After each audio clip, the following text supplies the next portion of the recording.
Hello, I'm Isaac Hayes III, founder and CEO of Fanbase, and I'm here with a very important message. We are at a turning point in the Black community where we must have equity in the apps we use that scale to billions of dollars. But this time, we own the infrastructure, we own the culture, and we shape the future. And Fanbase is the future.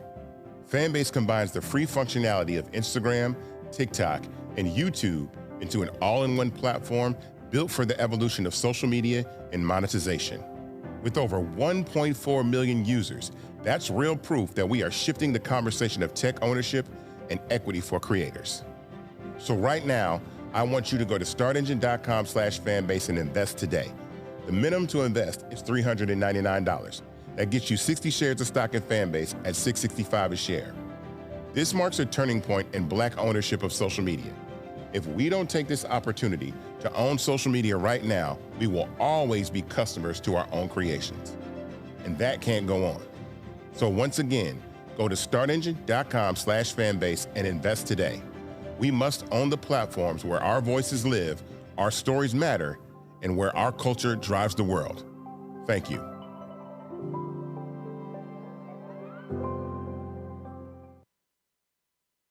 Folks, Black Star Network is here. Hold no punches. I'm real revolutionary right now. Black power. Support this man, Black media. He makes sure that our stories are told. Thank you for being the voice of Black America, Roland. Stay Black. I love y'all. All momentum we have now, we have to keep this going. The video looks phenomenal. See, this difference between Black Star Network and Black-owned media and something like CNN. You can't be Black-owned media and be scared. It's time to be smart. Bring your eyeballs home. You dig?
Folks, today's Monday, October 20th, 2025. Coming up at Roland Unfiltered, streaming live on the Black Star Network. The trial of the cop who shot and killed Sonya Massie in Illinois.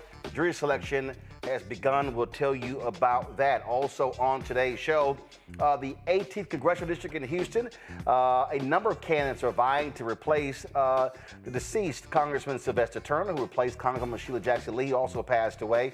We'll talk to one of those candidates on tonight's show. Also, the Department of Homeland Security, they screwed up. Then they doubled down. They actually posted a doctored video of some black kids saying that they were going to come after ICE.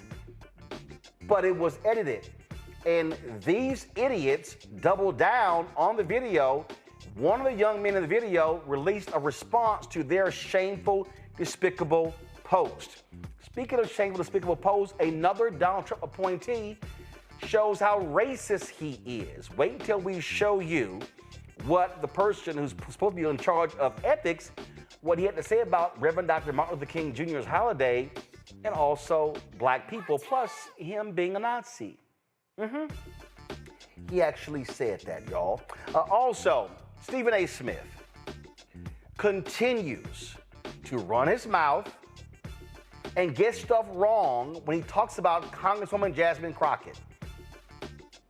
I dealt with this a week ago. Looks like I gotta do it again. And also, Fit, Live, Win. We'll talk about the issue of breast cancer. What's going on with young black women? More and more 35 and under are being diagnosed with breast cancer.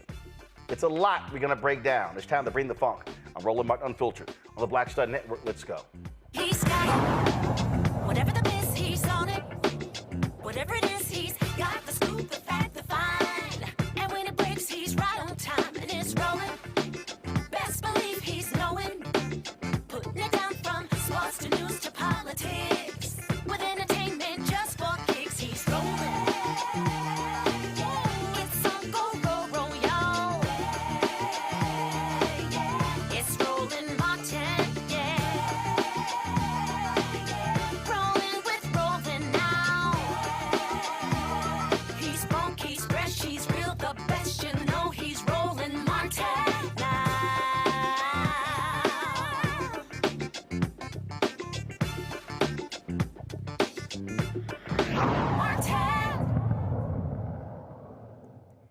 Folks, a year ago, Sean Grayson shot and killed Sonya Massie in her kitchen.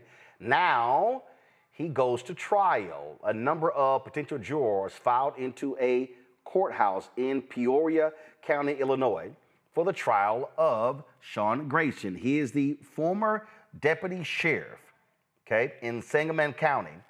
He was charged with first-degree murder in connection with the fatal shooting of Sonya Massie. That took place on July 6, 2024. He faces 3 charges related to her death, including first-degree murder, aggravated battery with a firearm, and official misconduct. Now, this is the video right here, y'all, where he shot Massie in the head, responding to her 911 call about a potential prowler outside the home. Now, Grayson claims he felt threatened when Massie moved a pot of boiling water on the stove. Turn the audio up. Listen to this, y'all.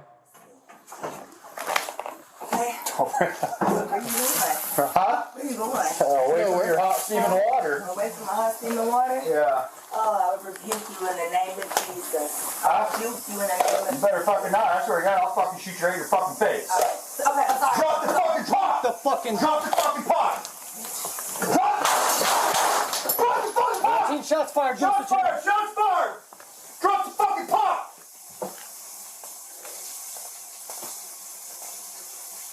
Bring EMS now. We got a headshot wound to the... Following the shooting, Grayson was terminated by the sheriff's office. We also find out that he had been fired from another police agency. In February, Massie's family reached a multi-million-dollar settlement with the county with regards to her death. The trial is taking place in Peoria after it was moved from Sangamon County due to extensive media coverage. Now, you watch that video, and I can't wait to this. When you have cross-examination, we don't know if he's going to testify. He wasn't even near her. She's literally across the room, and she moves a pot of boiling water on the stove. You see the video? They could have easily backed up. backed away. He claims, oh, he was sitting here scared for his life. That's the reality of what it means to be black in America. Dr. Omikango Dabinga Sr., Professor of Lecturer, School of International Service, American University out of D.C., joins us right now, author of Lies About Black People, How to Combat Racism. Also, Ashley Demi joins us out of Washington, D.C., and we got another guest we'll be waiting to hook up with. So, Omikango, I don't understand at all. This, again, anybody, you watch this video, it is ludicrous for him to say, oh, my life was in danger because she was standing across from the room with a pot of water. Yeah, and it's like you said. I mean, this is what it's like being us in America. It's like you're assumed guilty until proven innocent. But oftentimes with these types of officers who have no business being on the force, it's shoot first and ask questions later if you choose to ask any questions at all. You talk so many times on this show, Roland, when we talk about various incidents about the roles of the police officers, how they're supposed to be the ones to calm things down, how they're supposed to be the ones to be the quote unquote, adult in the room, for lack of a better term, if somebody's acting out, freaking out, going crazy, intense. This woman was none of those things. This woman was none of those things, and Massie made the call. And so, and the fact that this man has worked at other places before, this is one of the reasons why we fought so hard to make sure that we have national registry of these officers, because this shouldn't have been a job he shouldn't have had an opportunity to have the second time. Her family did not deserve that. Our community did not deserve that. And this is just another example of these officers coming in cowboy style, feeling like they just have the opportunity and the ability to do anything. And this is what Trump talked about when he's like, law enforcement can just run wild. And this is an example. We've seen this many times before. Trump has said that, of course, but this is the latest example of that. My thoughts and prayers and any other support we can provide to this family is necessary, but something has to be done to these cops, because especially under Trump now, they're feeling more emboldened to do things like this, and her family and our community deserve better. Ashley? Protect and serve, right? This is what they're supposed to do. She was in her nightgown and she was unarmed. So this is such a horrific story. It should, I mean, I know we have to have a trial, but this was clearly, she was unarmed and this was clearly racially targeted. So I really hope they get the book thrown at them. Like, look at this, in her nightgown, like this, it was horrific. It really was. It was. I think he made more of the situation. And I guess he used the hot water as her weapon, but it definitely was taken out of proportion, and we lost an innocent life because of this. Well, unfortunately, we've seen these things happen time and time again. And so, again, jury selection takes place in this trial, and it will commence. We'll see how long it takes place when the trial actually begins. Let's go to a short break. We come back. Government shutdown is taking place. We'll talk about that. Stephen A. Smith, why does he keep talking about Congresswoman Jasmine Crockett? I don't understand. I got to deal with this again on the show. We'll be dealing with that. And plus, on today's show, the Department of Homeland Security altering or posting on social media an altered video. They don't fact check. They don't care. And they're going to put these young black men in harm's way. Oh, and Donald Trump is tearing down a portion of the East Wing to build his stupid-ass ballroom. And he lied, saying the White House was never going to be touched. The liar lied. No shock. You're watching Roland Unfiltered on the Black Star Network. Nicole Cole knows the cornerstone of a successful life starts here. Virginia Public Schools gave Nicole an excellent education. They helped her become a small business owner, family financial planner, mother, and community leader. Now, after 4 years on the Spotsylvania School Board, Nicole is running for delegate to meet the needs of all students. As our delegate, Nicole will fully fund our schools, raise teacher salaries, and help graduating students stay in our communities. Nicole Cole for delegate. For us, for our future. Josh Cole became a pastor and delegate to serve his community. That's why Josh is fighting to lower costs for families hurting from inflation and make sure we can all afford quality health care. But Sean Steinway has embraced his MAGA backers who support Trump's mass firing of federal workers and the MAGA plan to ban abortion with no exceptions. We deserve better than Sean Steinway. I'm Josh Cole, candidate for delegate, and I sponsored this ad. In the military, I gave orders, and they went a lot further than they do around here. If there's one thing I've learned as a mom and foster parent of more kids than I can count, Investing in their future isn't a choice. in Richmond, I'll fight for Stafford's fair share for our schools. Smaller class sizes, better teacher pay, and more vocational training. I'm Stacey Carroll, and I'll fight to get our kids' future in order. Next on the Black Table with me, Greg Carr. Why the America we live in today is not what the founders intended or what they outlined in the Declaration of Independence and even the Constitution. Professor and author Kermit Roosevelt will join us to talk about his book, The Nation That Never Was. How history was misinterpreted, the intent and realities of America's beginnings, and missed a much better story in the process. So if you have to pick some group to marginalize, I think it should be the people who are against equality. That's next on the Black Table, right here on the Black Star Network. It's your boy Earthquake, giving Roland Martin something to do, because he don't know what to do. He from Texas. Ain't his fault.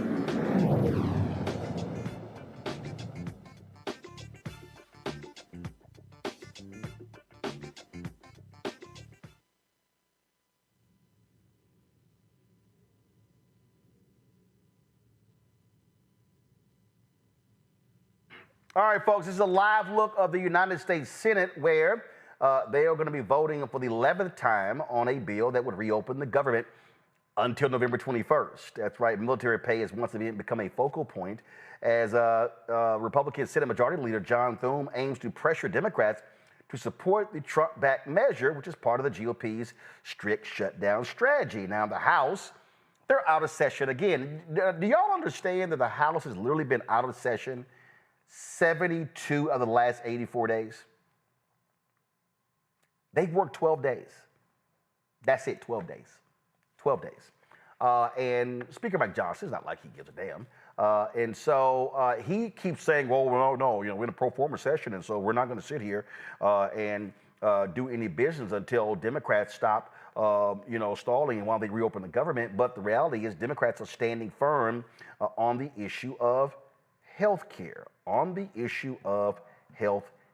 and that's what's going on. And so what you got here is Mike Johnson, of course, who also refuses to seat the duly elected member of Congress from Arizona. Now, he was on ABC This Week on yesterday. John Carl pressed him on this, and then Johnson came up with another example. Oh, no, because, his reason keeps switching. Now he's trying to blame it on Nancy Pelosi. Listen to this idiot. Are you going to swear in Representative-elect Adelita Grijalva? As soon as we get back to legislative session, when Chuck Schumer allows us to turn the lights back on. Why haven't you done it already? Because this is the way the institution works. I'm following the Pelosi precedent, by the way, when my dear friend from Louisiana, Julia Letlow, was elected to fill the seat of her deceased husband because of COVID. Nancy Pelosi took 25 days to swear her in.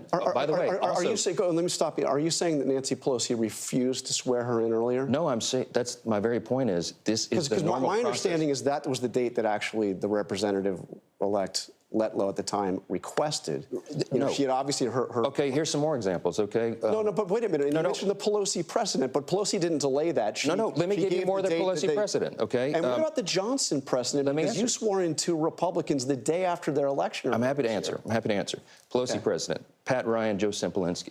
They were elected during an August recess. So 21 days later, when the House returned to regular legislative session, they were administered the oath. That's what we're doing. We're not in session right now. Rep. Grijalva was elected after the House was out of session. As soon as we return to legislative session, as soon as the Democrats decide to turn the lights back on so we can all get back here, I will administer the oath on the first day. You could swear her in tomorrow, right? No, not tomorrow. No, we couldn't. We wouldn't. There was an exception for 2 Floridians earlier in this Congress, but the reason was they were duly elected, they had a date set, they flew in all their friends and family, and the House went out of session. So if she flies in friends and family, then we don't have a date set. She was elected after. Okay. GPS. Did y'all hear all that line? Did y'all hear the line? So it was, Pelosi did this here. My bad. I'm sorry. I know Pelosi did it, but okay. I got another example. It was sort of like, let's see. Okay, let me find another one. Find another one. Let me just throw another ball in the air. That's all he's doing. He's lying, y'all. He's lying. Johnson doesn't care. He's lying. And see, and now Republicans want to play this game of, so let's fund the military. So Democrats, we're going to blame you. Well, really? That's because, you y'all are mad because the military people are now jumping on your ass because of what you've done. And so now they want to sit here and play games and say, well, let's at least fund the military. But I'm sorry, weren't y'all just, over here like not wanting to fund? So plus this thing is gonna happen through November 21st. So that's just like, I don't know, 32 days. So what are we actually doing here? Now, you got to remember, this is the same person, Mike Johnson, who got slammed by the wife of a member of the military. He was on C-SPAN, and she called in, she lit his ass up. This is what she said. Republican line, Fort Belvoir, Virginia. Samantha, you're on with Speaker Johnson. Hi, Mr. Johnson. So my question or comments are related to what you said yesterday about not being open to pass any legislation to ensure that military gets paid. I'm sure you can tell by my voice I'm very shaky. Just want you to hear a little bit about my family. I have 2 medically fragile children. I have a husband who actively serves this country. He suffers from PTSD from his 2 tours in Afghanistan. If we see a lapse in pay come the 15th, my children do not get to get the medication that's needed for them to live their life because we live paycheck to paycheck. I heard you earlier say that you side with President Trump on anything that he says. Well, I just read an article this morning that said he absolutely wholeheartedly believes that there needs to be legislation put in so that we do not miss a paycheck. You have the power to do that. And as a Republican, I'm very disappointed in my party, and I'm very disappointed in you because you do have the power to call the House back. You did that, or you refused to do that just for a show. I am begging you to pass this legislation. My kids could die. We don't have the credit because of the medical bills that I have to pay regularly. You could stop this, and you could be the one that could say military is getting paid.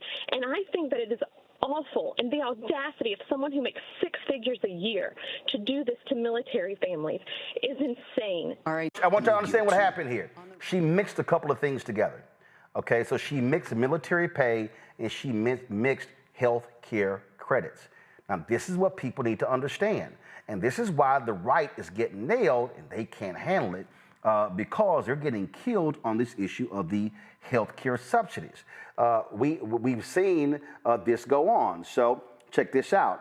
Robert Rice, the former labor secretary, reposted this tweet from accountable.us. If Republicans in Congress don't extend the Affordable Care Act tax credits, 5 million Americans lose health care, premiums soar for millions more, 340,000 jobs disappear. Y'all see that? Y'all see that? That's real, okay?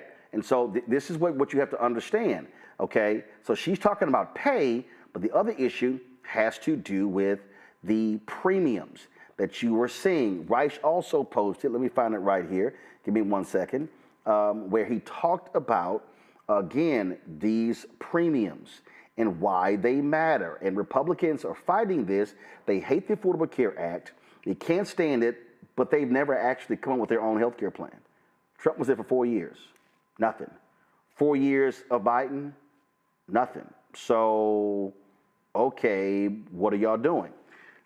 Rice posted this. 10 million adults on the Affordable Care Act plans are self-employed or small business owners and employees. A restaurant owner in Virginia could see his monthly premium double, shooting up to $1,400 a month. Small businesses are the lifeblood of our communities, and Republicans are shafting them. Hello? See what I'm saying, y'all? See, this is what they don't want people to contend with. They don't want you to contend with this here because when you start looking at the money, when you start looking at the numbers, these are the people that are being impacted. And so what the Republicans tried to do was, when they passed that big ugly bill, they shifted a lot of those costs to 2027 so it wouldn't impact the 2026 midterm elections. The problem is this little subsidy, it has to be dealt with right now. So people are getting notices as we speak regarding these healthcare premiums. And so when you start looking at the numbers. And I'm trying to find this other post that Rice posted because it dealt with this couple in Idaho that will see their health care jump by $20,000. This, Congo, is what the real issue is. And I'm going to deal with this a little bit later. You know, Stephen A. was on CNN, Laura Coates saying Democrats don't have a strategy. I'm like, have you paid any attention? The fact of the matter is, Democrats have been waffling, national Democrats have been waffling for the last 9 months. They have finally hit on something that is resonating and is showing up in the polling data. It is the issue of health care. And here's what they're hitting. The reality is they are having to contend with the fact that polling numbers show that Republicans in these red states, a lot of poor people, a lot of small businesses are now realizing, oh yeah, they hate Obamacare, but damn, they love that Affordable Care Act. Yeah, they do. You know, they're like they loving saying Obamacare's now because the fact of the matter is this is one of the reasons why they don't want to come back. In addition to, of course, the Epstein files.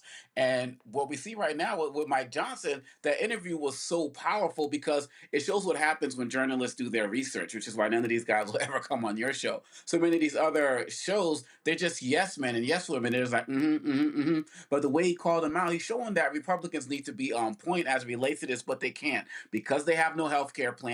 And they just are so anti-Obama anything. And the fact that the Democrats have finally found their message and are sticking with it. You know, one of the talking points that the Republicans had was that the Democrats were going to agree to open up the government right after the No Kings rally ended. But yet here we are again into day 20 of the shutdown. And so the Democrats do have a strategy. Trump got over on saying waste, fraud, and abuse. They had their phrases, they had their catchphrases every single time. And now the Democrats have that as well. And these folks in these red states, you talked about the military and them not getting money or getting, money in a particular roundabout way. Same thing with the farmers, right? Who we've also talked about on this show and who are also pissed off. And even the money that they can't, that is supposed to bail them out, they can't even get now because of the shutdown. So if they're going to get something, it's going to take a little bit longer. This healthcare message has to stick. Everybody's talking about Democrats need to run on affordability. Yes, they're running on that, but this healthcare is connected to that because we're going to see so many challenges with our society right now. And these red state guys, they need to stop talking about, okay, they want to keep their health care, but not go against Trump. It's time that they put some skin in the game, and it's time that they get out there to rally, time to get out there to protest, get out there to call their Congress folks. All their Congress folks are home right now. What do you say, 72 out of the last 84 days? They're home right now. Roll up on their offices, call them up, get some skin in the game, and actually demand what you claim you love. Make them work. Ashley? It's unfortunate. This will be the last check that government workers get on Friday. So it's sad. And there's a source of mine in the office where they administer food stamps. And she said, I have never seen so many white Americans cry. I'm like, yeah, those red states in Wichita, Kansas, and Bubble F, Montana. I mean, it's insane. We're talking about healthcare. We're talking about food. People, like she said, are living paycheck to paycheck. So they need to, open up, bring the house back. This is wild. 21 days is wild. This is a tweet from Senator Kirsten Gillibrand. She says, without key Affordable Care Act tax credits, a person making $65,000 a year in Tompkins County, New York, would pay close to $10,000 a year. This is the graph that she posts right here. So you see right here, you're talking about going from $2,337 to $9,675. See, it amazes me, these people who don't want to confront the reality, Congo, that subsidies matter. Now, Trump wants to give billions to farmers who are getting screwed by his dumbass tariffs because China ain't buying soybeans. They have no health care plan. They want to get rid of the subsidies, but health care is real. So they don't want to do health care for all. They don't want that. They want to get rid of the subsidies. Now they're sitting getting nailed. To me, this is where Democrats have to be hammering every single day on this. Yes, and they also need to be taking your advice as well as Reverend Barber's advice and putting more people in the front like they did at one of the rallies, that they had last week. They need to have people out there to put real faces with these costs and what's actually going to happen. Imagine if that caller who called Mike Johnson, imagine if they found her and brought her in front of people to actually talk, or people like her to talk about what's happening. I mean, people are at home with children who are sick, elder members who are sick, and this is something that's going to be needed. And then the family that's just just healthy, but just can't afford it, period, bottom line. These stories need to be told. And these stories are all out on Instagram and TikTok and all in the social media spaces. These are people who are not hard to find. So this has to be the next step of the Democratic message, is putting more people in front who can speak to the real challenges that are happening right now, the small businesses, the individuals who are working in their communities, the hospitals that are going to close. Some have already started closing in rural areas as well as in city areas as well. There is a way to continue to dominate this message. And I love what Hakeim Jeffries and what others are saying, but they need to put more faces to it. And that's really going to be something that's going to drive the message home. And again, they need to go and do this in red states. Go to these guys' offices. These Republicans, they ain't even having town halls. Like, go to their offices, take people from West Virginia and all of these places, let them speak to it. And I believe that needs to be the next step to getting these Republicans back to the table. About an hour ago, actually a couple of hours ago, Democrat leader Hakeim Jeffries held a news conference, and this is what he had to say. Good afternoon, everyone. This is day 20 of the Trump Republican shutdown, and Republicans have shown zero interest in reopening the government, enacting a bipartisan spending agreement that actually is designed to make life better for the American people, and address the healthcare crisis that Republicans have created that is devastating people all across America. Our position as Democrats remain clear in the House and in the Senate. We need to reopen the government, and we need to do that now. We need to find a bipartisan path toward enacting a spending agreement that actually is designed to make life better for the American people, as opposed to hurting everyday Americans. And we need to decisively address the Republican health care crisis that is crushing people all across the country. Working class America, rural America, urban America, the heartland of America, small town America, and black and brown communities all across America. The Republican health care crisis, as Marjorie Taylor Greene has repeatedly indicated, is real.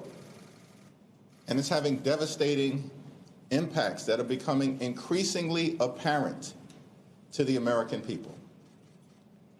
In Idaho, 100,000 Americans are at risk of losing their health care if the Affordable Care Act tax credits expire, because it will become unaffordable for them. In Georgia, Virginia, and Maryland, people are now finding out that their health insurance premiums are about to increase, in some instances, by more than $2,000 per month, for a total of $24,000 per year. No one can afford those types of increases. In Alabama, it's now clear that at least 50 rural hospitals are at risk of closing because of what Republicans have done in devastating Medicaid in their one big ugly bill. The Republican health care crisis is real. And every day that passes by without action, it gets even worse for hardworking American taxpayers. Questions? Mr. Leader. Open enrollment, as you know, begins on November 1st. Once that date comes, will this fight for health care still be worth it? If we don't address the Republican health care crisis in advance of open enrollment on November 1st, it will become even more apparent to everyday Americans why we need to extend the Affordable Care Act tax credits. Because by that point, tens of millions of people across the country will realize that their health insurance premiums, copays, and deductibles have skyrocketed beyond what's affordable because of Republican inaction. So it wouldn't guarantee an end to the shutdown come November 1st? It's certainly our hope that as the reality starts to sink in for so many Americans across the country, that because of the Republican refusal to extend the Affordable Care Act tax credits for working class Americans, that their premiums, copays, and deductibles are going to increase by thousands of dollars per year, in some cases more than $20,000 a year, that action needs to be taken by the Congress now, as Democrats have been saying for the last several weeks. If Senate Democrats walk away with a failed vote to extend the ACA subsidies, let's say a 60-vote threshold, and declare victory and vote for the clean CR, would that be a satisfactory outcome for you, your caucus, your voters? House and Senate Democrats have been on the same page from the very beginning of the effort to try to fund the government, which is to make clear we need to cancel the cuts, lower the costs, save health care. Thank you, Leader. Speaker Johnson held his press conference with Chip Roy, Andy Harris of the Freedom Caucus this morning. He said that Republicans were captive to the left. That's why you and Chuck Schumer were so supportive of the No Kings rally this weekend. I want to kind of get your sense of how do you see the Republican opposition to the ACA subsidies, which is something that the Freedom Caucus is leading on. Can you speak about that dynamic of them framing you all as captive to the left when the Freedom Caucus is kind of leading on their opposition to extending the ACA subsidies? The House Republicans are divorced from reality and have continued to function as nothing more than wholly owned subsidiaries of Donald Trump and his extreme administration. From the very beginning of this Congress, Republicans have done nothing to make life better for the American people. That's why the American people know overwhelmingly the country is heading in the wrong direction, and why Donald Trump's approval ratings are at rock bottom. Republicans promised that they were going to lower the high cost of living on day one. I love promoting our delicious baked goods. Thanks to OptiSigns. Hold tight 1 second. We're going to play the rest. Here we go. Here we go. Electricity prices are through the roof. Housing costs too expensive. Childcare costs too expensive. Groceries too expensive. And now, because of Republican refusal to extend the Affordable Care Act tax credits, tens of millions of Americans are about to experience these dramatically increased health care premiums such that they will be unable to see a doctor when they need one, when their children need one, or when their family needs one. Like, at the end of the day, this is about the health care of the American people. And this is about driving down the high cost of living. No matter what lies or disinformation Republicans continue to try to put out there in the public domain. The Republican argument coming from the House has changed every week. It literally has changed every week. Now it's because of the No King's Day peaceful, patriotic, and powerful protest that occurred this weekend. In a few days, it'll be about something else. Democrats from the very beginning have been crystal clear and consistent. Cancel the cuts, lower the costs, save health care. Do you see this shutdown ending in any way without Trump's involvement? Does he need to get involved? Donald Trump definitively needs to get involved. He needs to get off the sidelines, get off the golf course, and actually decide to end the shutdown that he's created, that he has allowed to happen. We know that House and Senate Republicans don't do anything without getting permission from their boss, Donald J. Trump. And the reason why there have been no negotiations, zero negotiations, since Republicans shut the government down, is because Donald Trump clearly wants the government shut down. He wants to inflict pain on the American people. And this will not change until Donald Trump gives Republicans permission to sit down with Democrats. And as we've indicated, we are ready, willing, and able to sit down anytime, any place, with anyone here at the Capitol or back in the White House to try to enact a bipartisan spending agreement that actually improves the quality of life of the American people and addresses decisively the Republican health care crisis that is devastating people all across the country. Mr. Lee, there's some interesting comments from the HFC, House Freedom Caucus today, that they would possibly be open to a subsidy extension if they got certain changes to health care policies like HSA extension, expansion or short-term plans. Is it a clean subsidy extension only for you, or are you open to some of these ideas at the Freedom Caucus and other places? Well, our position has been that we are open certainly to anything bipartisan that emerges from the Senate in good faith that reopens the government, but at the same time decisively addresses the Republican health care crisis, which includes, but is not limited to, extending the Affordable Care Act tax credits, because that needs to be done with urgency, given the fact that open enrollment starts on November 1st. And all across the country right now, tens of millions of Americans are receiving notices that are shocking them in terms of the premiums, copays, and deductible increases that they are being forced to absorb because of Republican inaction. Right there, Congo, you ride it, you hit it, you hit it, you hit it, you hit it, you hit it, because whether folks like it or not, when you talk about health care, you're talking about it's impacting Republicans, Democrats, independents, voters, non-voters, black, white, gay, straight, Latino, Asian, Native American, it does not matter. And so Republicans have to be confronted on this issue. You have no health care plan, you have no fix, you're taking something away, you're not replacing it with anything.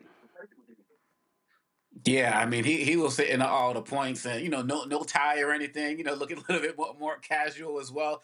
He hit it, and he didn't let the questioners distract him from message. I have not seen a Democrat stay this on message in a very long time, and it's extremely powerful. And he kept, and you notice, look, we can sit here and talk about Epstein files and all this other type of stuff. He didn't go to any of that. He kept it strictly on the healthcare. And like I was saying, imagine if he had somebody else, some other people, average Americans who could come up there and speak to it. But it's not only the fact that he's driving this point home. All of the Democrats I've heard on the shows over the weekend, the last couple of days and all of that, they're all saying the same thing. And his ability to call out Trump and to make the Republicans look weak, saying y'all can't do anything unless Donald J. Trump gives you permission.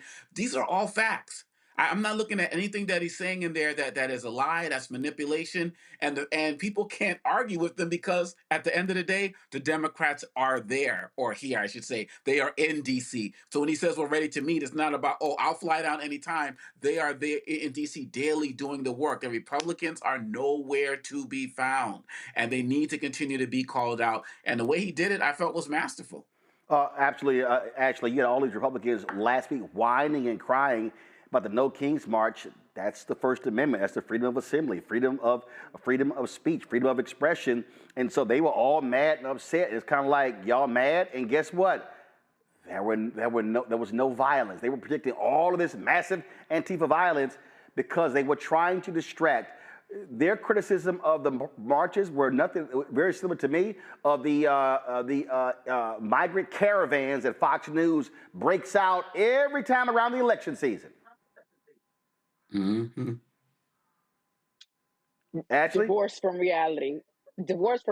Hakeim Jeffries said it perfectly.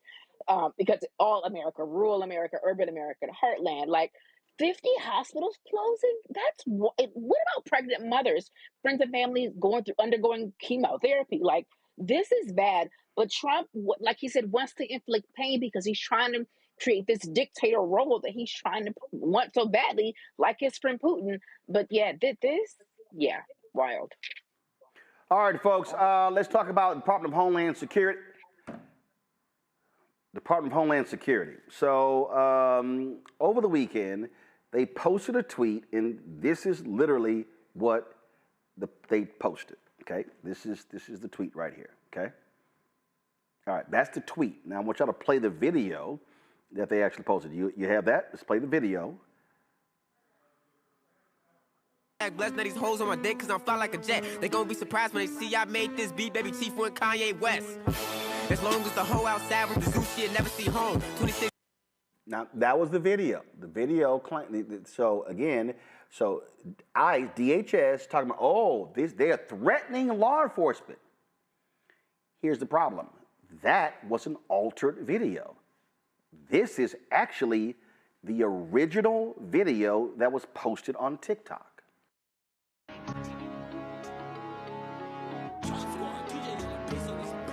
Police steady watching me. Every day they clocking me. Red alert, I'm the dangerous. I keep that Glock on me. And they ain't looking for no trouble. I'm just looking out for me. Cause I done did shit the niggas ain't talking about no rap.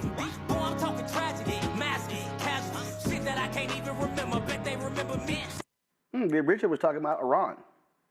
Now, somebody posted this next tweet. Somebody posted the comparison. Look at how doctored the video is. They actually removed some people from the video. They removed folks from the original video, and in the original, and in the altered one, they actually posted it. Now, what makes matters worse is these DHS idiots actually doubled down on their post. They doubled down, didn't apologize, didn't say, hey, we screwed up. No, these dumbasses doubled down. Now, the young brother who was in the center of the original video, he responded on TikTok. Y'all roll his response. So I'm getting these mad messages from my DMs and social media and on my comments. And I randomly get a text message talking about a recent video that was posted in my account. I was like, what are y'all talking about? By the way, I'm sick, so if I sound weird, yeah. I get threats daily on IG and everywhere all over my social media all of a sudden due to an old video I posted months ago about Iran. Iran, that was not to be a threat. It was literally a joke, bro. Like, seriously, it's just content. Anyways, once I seen that video that was posted in my account, then I was like, what the fuck? Well, didn't I post this like months ago? Then I seen the caption, and then I was like, wait, I didn't do that. I still got the video saved on my draft from months ago on TikTok, bro. I'm gonna pull it up right here. Now, here's the fucked up part. The federal government is involved with something that I didn't do. Like, what? So this is what they reposted off my TikTok. That video got taken down. So here's what they reposted on their page. Now that video is going crazy as hell on Twitter, bro. Now I'm a threat to the government for something that I didn't do, bro. Now I'm being called a wannabe YN, a wannabe gangster over a video that I didn't caption or I didn't post. So thanks for my followers for letting me know about this, because seriously, this is getting out of hand. Like, literally, this is going crazy, viral all over social media right now. Probably might end up being on the news, bro. So my apologies for that contradiction and rumors from happening. I know my First Amendment, but I did not post that video. So to clear that out, I did not post that video, and I apologize for all the rumors that is going around right now on social media about this conflict.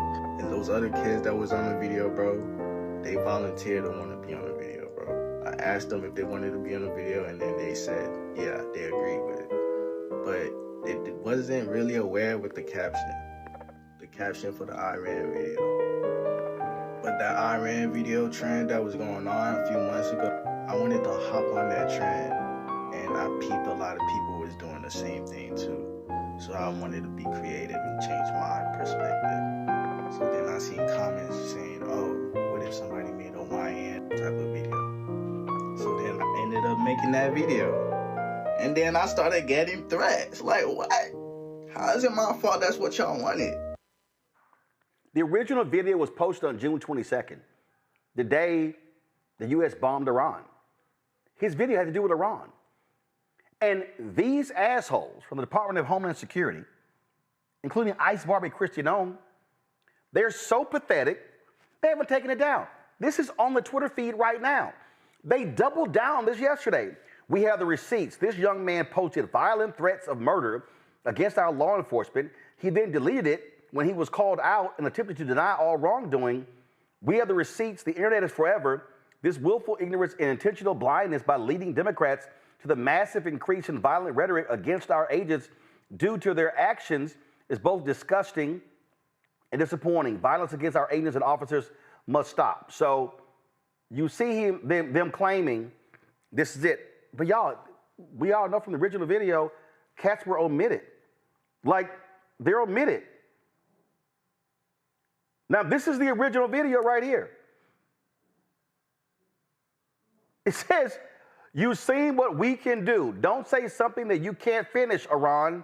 We all ready. United, we all stand. U.S. flag, we want all the smoke.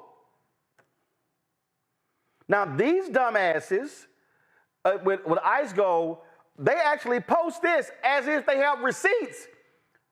But this right here is the doctored video. You see the brother right there in the multicolored shorts, he's gone. You see the brother right there in the tan, he's gone. This is what they do. In Ome Congo, they could put this young brother in danger. I hope there's a lawyer out there that volunteers pro bono to sue DHS on behalf of this young brother for putting his life in danger.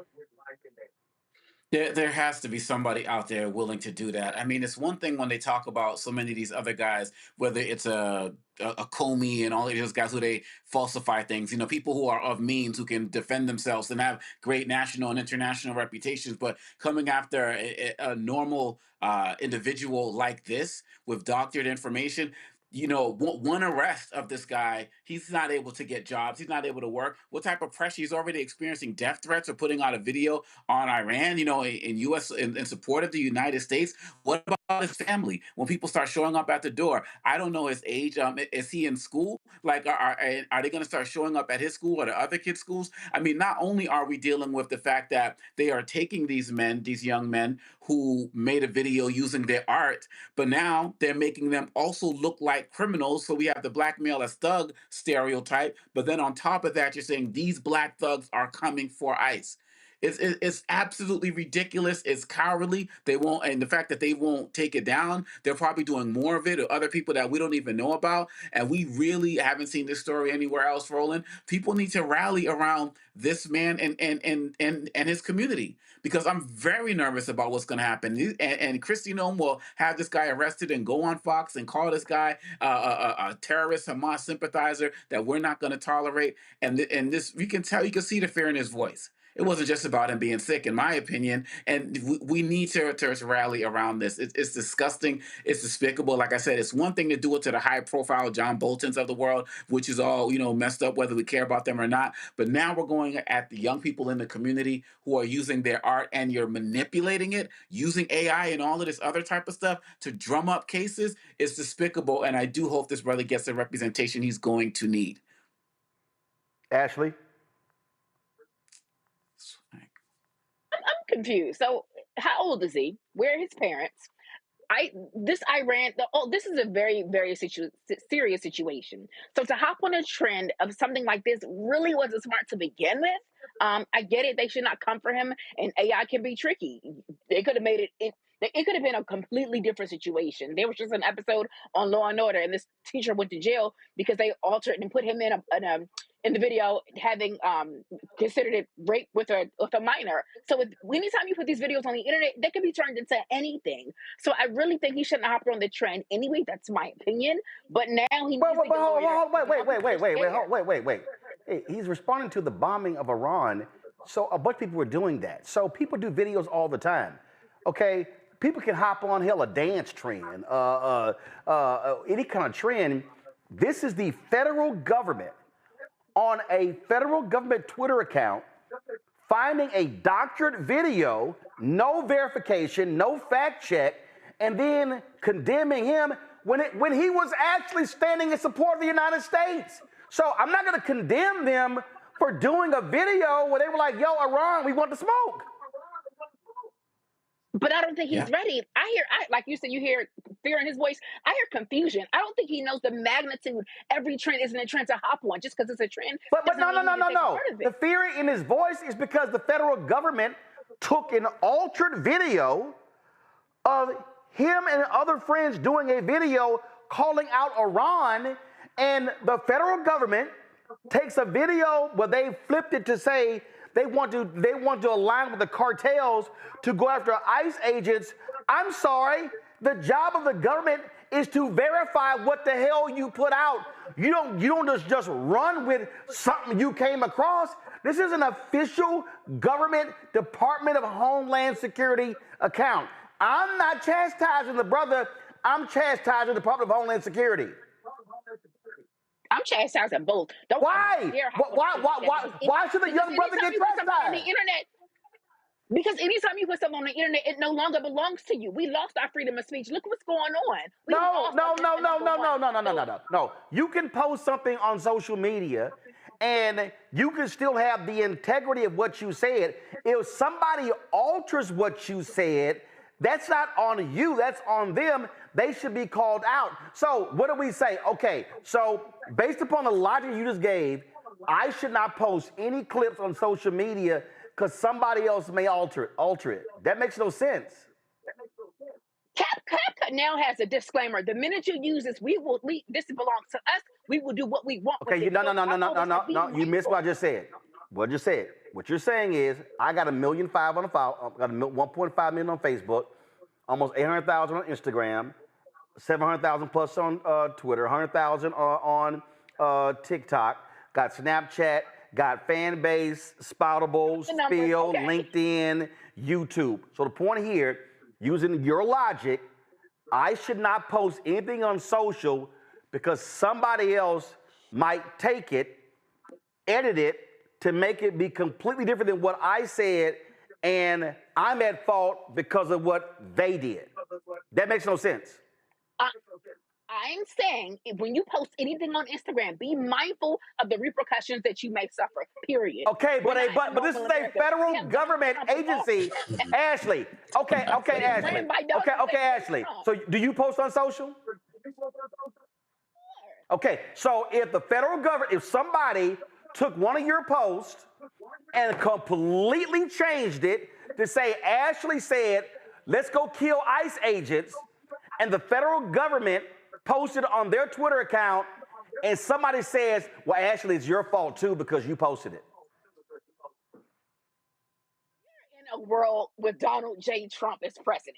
I wouldn't do anything and post anything related to the federal government, to ICE. It wasn't related. Okay, but the original post. I understand. But the original post wasn't related to the ICE or the federal government. It wasn't. The original post was on June 22nd, the day the United States bombed Iran. Okay, united we stand. However, look at this though. Okay, so take the text out and look at this. What does this look like to you? If you take out, okay, united we stand, but if you look at this, what does this look like? We already look, this is like a racial profile. If you look at this, it already looks intimidating. No, it actually, no, what it looks like is several young black men said, Iran, you want this smoke? Yeah, we got some for you. United States, we standing with the U.S. Hell, how many times people posted this after 9/11 or after anything else? Like literally, how are we blaming the brother? I'm not blaming him. You are. You literally said, well, you literally blamed him. Yeah. Again, in the America we're in now with Donald J. Trump being black, you can't do everything that they can do and think it's okay. He needs to get a lawyer now because you're going to have people who look like me, black and brown, who feel like, why would you do that? What type of smoke you going to give in a wife beater? Like, come on. Really? You need a lawyer. I'm in the middle. There's no middle. Congo, go ahead. Nah, there's no middle. I mean, all of us have videos out there, and the fact that that Donald Trump is the president doesn't give people shouldn't give people fear to say don't post anything. I mean, I can post a video walking with my son, and and people can take that and say these guys are coming for ICE agents, and it's just wrong. It's illegal. It's not only misinformation, it's disinformation. And again, they can literally do anything. They altered the picture to make sure the brothers with the brightest clothes were no longer in the image. I mean, people can take anything and do anything with it, but that doesn't mean that we're supposed to lose our freedom of speech. I'll be damned if I'm going to say freedom of speech is over because Trump is president. I'm sitting here with a book called Lies About Black People, and people can say that, oh my gosh, this is a terrorist author and so on and so forth. We're supposed to fight. We're supposed to resist. But again, at the end of the day, the brother had a patriotic video. in support of the United States. I didn't even see the flag until Roland pointed it out. He is not to blame for his artistic expression. And you say that, you know, they could do it to anybody. They are doing these types of things to all different types of people. But if that's the case, every rap video needs to be taken off right now. Every video that's out there needs to go because it can also be altered. We can't live like that. And this brother made this in June, like in June. What have people been making since? I posted like 3 videos today. Any one of them could be turned into some type of anti-ICE video. We're supposed to be able to speak our minds. We're supposed to have freedom of speech. And when people aren't even intentionally targeting the government and being made to look like they are, that's lawsuit worthy, and that has nothing to do with that brother. And to make matters worse, they have had numerous people respond to them, and Donald Trump's Department of Homeland Security doubled down saying, we have the receipts. You got the receipts off of a doctored video and not the original. That's what these folks are. All right, let me go to a break. We come back. Another racist Donald Trump wants in his administration, but Politico dropped some text that he said some, let's just say, awful things about black people, and he said how he identifies as a Nazi. Yeah, we'll discuss that next. And Stephen A. continues to run his mouth about Congresswoman Jasmine Crockett, but why does he keep getting his facts wrong? Yeah, it's time for a fact check. Folks, you're watching Roland Martin Unfiltered on the Black Star Network. Support the work that we do. Join our Bring the Funk fan club. The goal is very simple. Get 20,000 of our fans contributing on average $50 each a year. $4.19 a month, 13 cents a day. If you want to support the work that we do, please join our fan club. The goal is to raise $1 million between now and the end of the year. Of course, to celebrate our 7th anniversary. Come on, show it. Come on, let's go. Thank you very much. Stripe QR code. You see it right there. If you want to give via Cash App, use that QR code. Also for credit cards, PayPal's R Martin Unfiltered, Venmo's RM Unfiltered, Zelle, Roland at RolandSMartin.com, Roland at RolandMartinUnfiltered.com. Checks and money order. Make it payable to Roland Martin Unfiltered, P.O. Box 57196, Washington, D.C. 2003 7-0196. Back in a moment.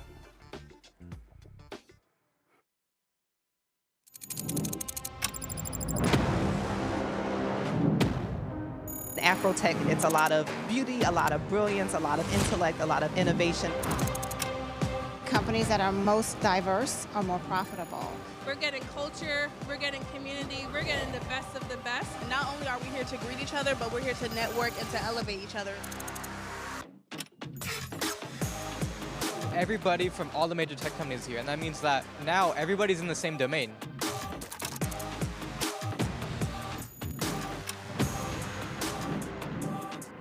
This is the premier event every year. This is really where we could take off. You can go fast by yourself, but we go farther together. This is where you're supposed to be.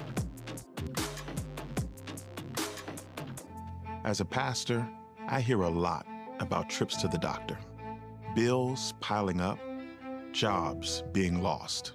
So as your delegate, I went to work writing laws that protect families, helping parents care for their disabled children, capping insulin costs, lowering prescription prices, and investing in our police and schools. I'm Josh Cole, and as your delegate, I'm working to keep us strong and safe. Hey, what's up, everybody? It's Godfrey, the funniest dude on the planet. And you're watching Roland Martin Unfiltered.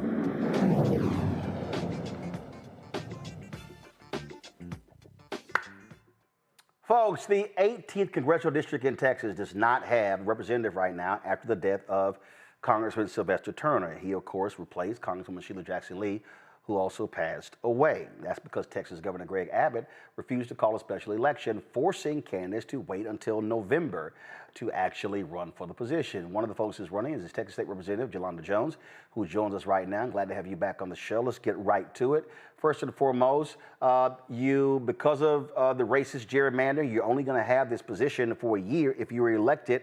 Why do you want to do it? What can you contribute? What can I contribute? I can fight for the constituents of Texas 18, first of all, because that's what, I mean, I've literally been elected 11 times in Texas 18. And I am just like, my family is just like the constituents of Texas 18 who are now suffering at the hands of Donald Trump. I mean, I'm a kid who grew up in a single family household. Actually, my parents started off together, sort of normal. My dad enlisted in the Marines, went to Vietnam, didn't come back the same. And he came back, he was depressed. We now know it was PTSD. He killed himself. I was with my father when he blew his brains out. I've had a whole bunch of counseling to overcome that. But immediately my family became led by a single mom who only ever wanted to be a housewife. And I mean, Roland, I could tell you we got evicted. 10th grade, our house burned down because we were using candles, didn't have electricity, and we went to school the next day. The point is, I got my eyes checked, I got my teeth cleaned, I got my vaccinations at the city health clinic in Herman Park. My mother is a postal worker, so she had a good government job, and she has a good retirement because she had a good government job. So I know the government needs to work for you. I know that every level of my education came from public school, elementary, middle school, high school, college, law school. So I know how important public education is and how you can go from coming in from a single parent household to being a lawyer and running for Congress and being a state representative. So somebody needs to understand the struggles of people. I mean, getting kicked off Medicaid, Medicare, and trying to rob us of our Social Security, which is poor people's retirement that we pay into. So you basically stealing from us. So yeah, that's why I'm running. And I'm running to fill the special election seat. And I'm hopeful, fingers crossed, that the courts strike down those racist maps so that there is not a fight between me and any other Black person. So that case is going on right now. But at the end of the day, Texas 18 needs a representative. We haven't had one in almost a year and a half, and this nonsense has to stop. And had I been elected with that big, ugly bill, it wasn't a beautiful bill, that big, ugly bill, that's anti everything that Black people and brown people and poor people and every other kind of person that's not white, male, and a billionaire, it's against everybody. I would have voted against it. It would have failed. So, yeah, I'm running. And again, I'm hopeful that there is no clash. But Texas 18 deserves someone sitting in that seat, and that person should be me. Obviously, economics is a huge issue for every congressional district, including the 18th. And so what are your plans in that regard?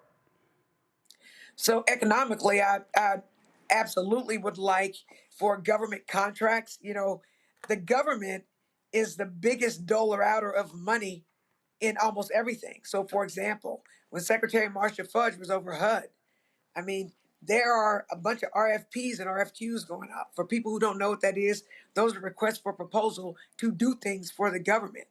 I would make sure that we kept, well, actually, I would fight to make sure that we kept studies of race to see where the contracts are going, to make sure that Black people and brown people and women are able to compete for these contracts.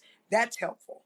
In Texas 18, I'm hoping that Intercontinental Airport stays there, because in the racistly gerrymandered districts, they took Intercontinental Airport out, Bush Airport, which is an economic engine.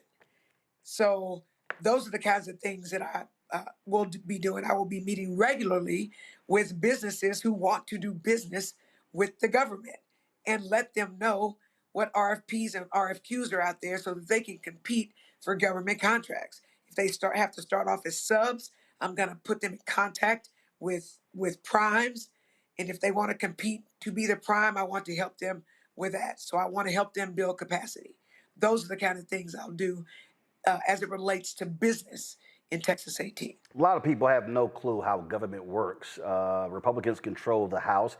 You're used to that in Texas. So explain to people how, as a Democrat, I'm going to deal with Stephen A., his comments about Jasmine Crockett in a moment, but explain to people how politics works, even though Republicans may be in charge, how you actually get things for your district, even though they hold the power.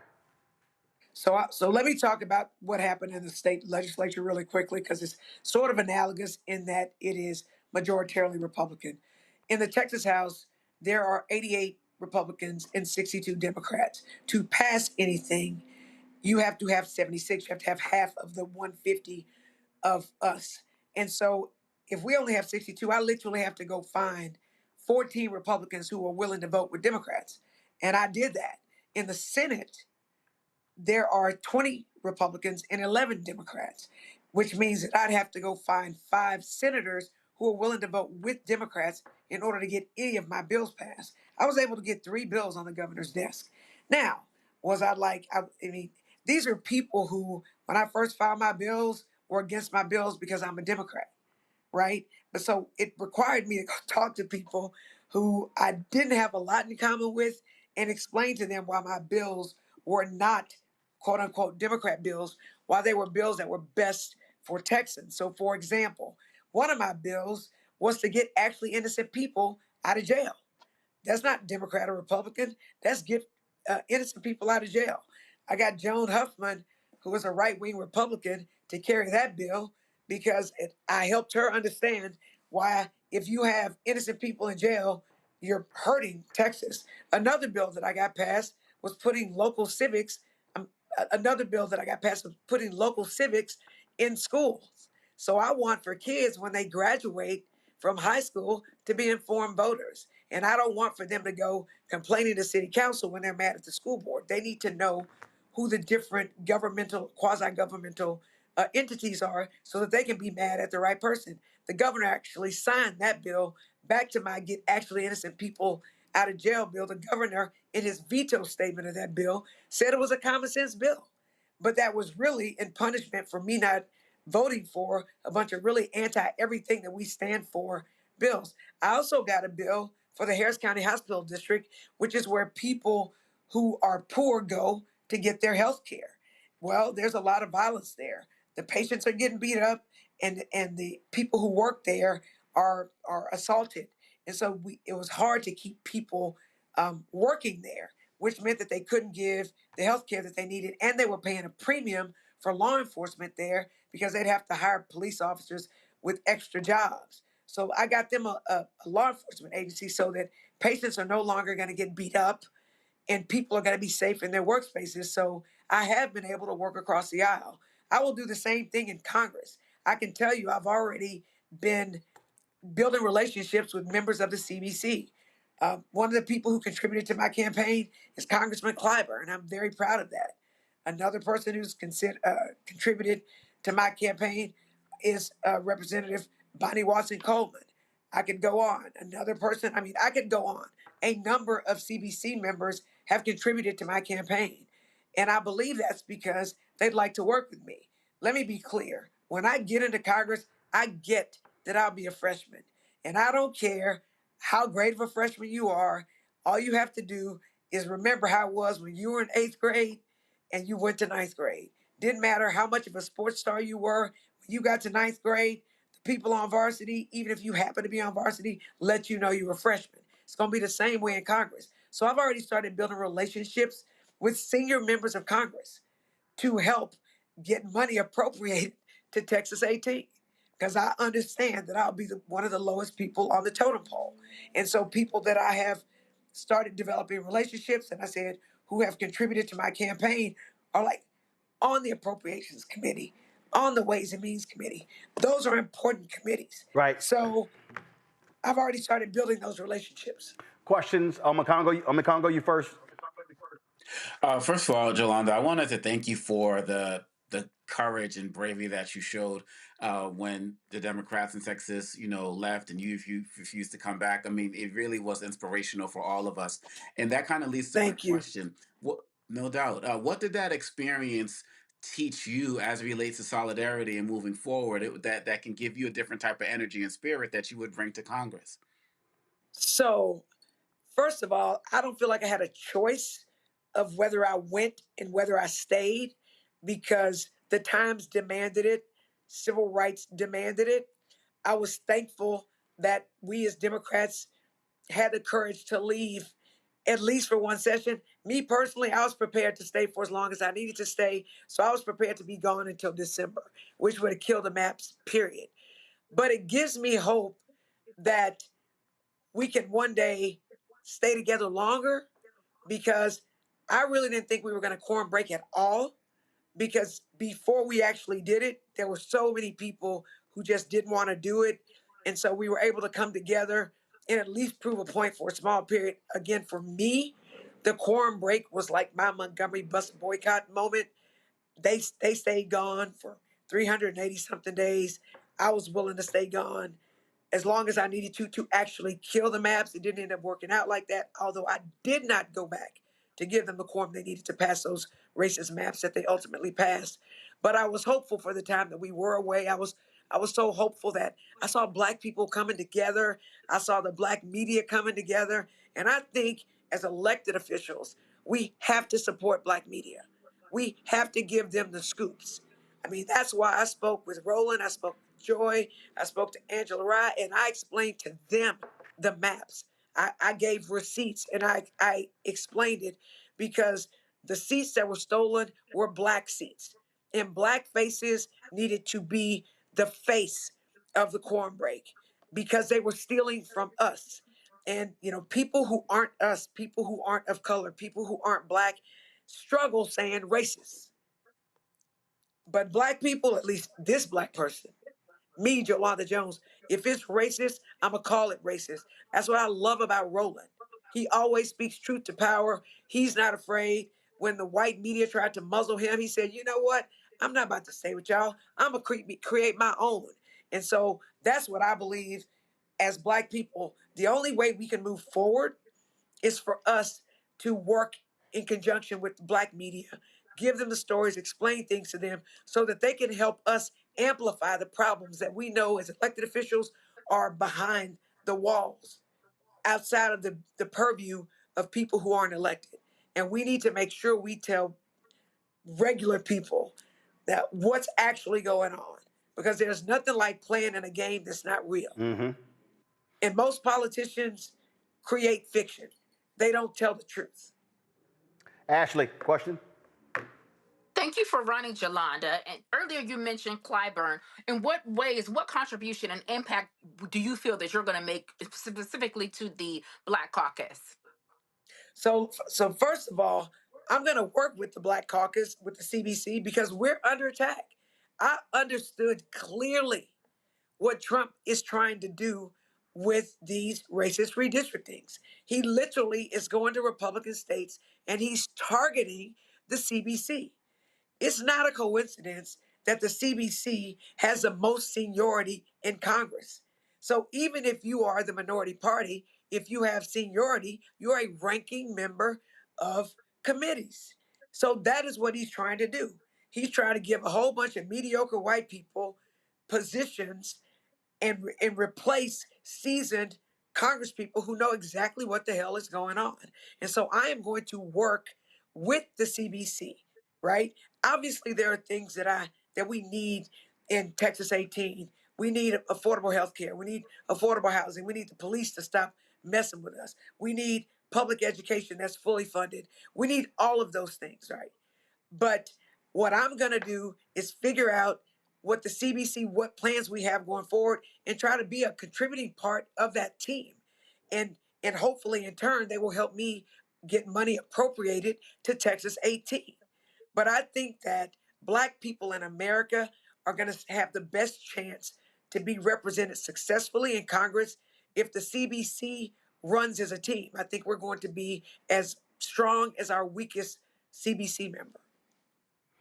All right, then. Well, listen, it all comes down November 4th, Election Day. Representative Jolanda Jones, we appreciate to have you on the show. Thanks a lot. Roland, early vote is going on now.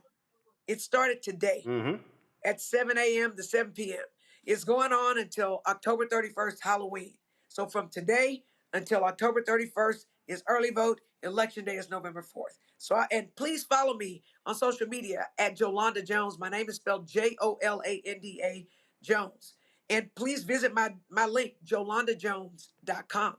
Donate, volunteer, but I'm in it to fight for the least, the last, and the lost. And I will be a part of the CBC because we're strong as our weakest member. All right, then. Thanks a bunch. Thank you. Thank you, Roland. Folks, I'm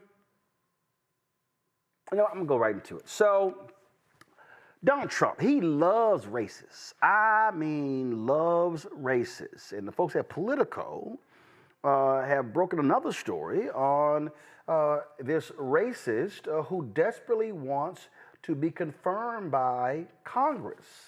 That's right. His name is Paul Ingracia. And it's quite interesting, y'all, little Paul. So here's a photo. Here's a photo of Paul with Donald Trump. Check this out. Here, look at Paul here, y'all. So let's just zoom right on in. So both of them got little thumbs up, all this sort of good stuff. Well, guess what, y'all? Paul is a racist. So this is a story from Politico. Trump nominee says MLK Jr. holiday belongs in hell and that he has Nazi streak according to text messages. So there was a group chat right here. And now, mind you, this person has a Senate confirmation hearing scheduled for Thursday.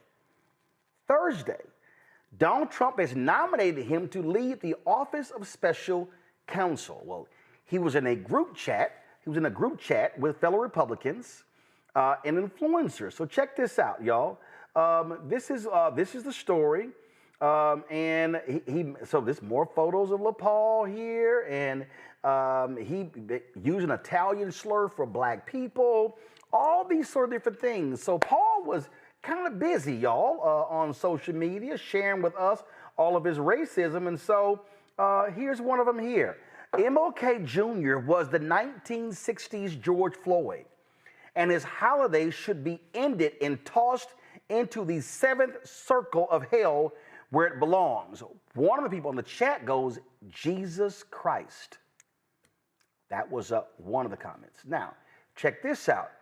He admitted in the chat, let's go back. I do have a Nazi streak in me from time to time. I will admit it.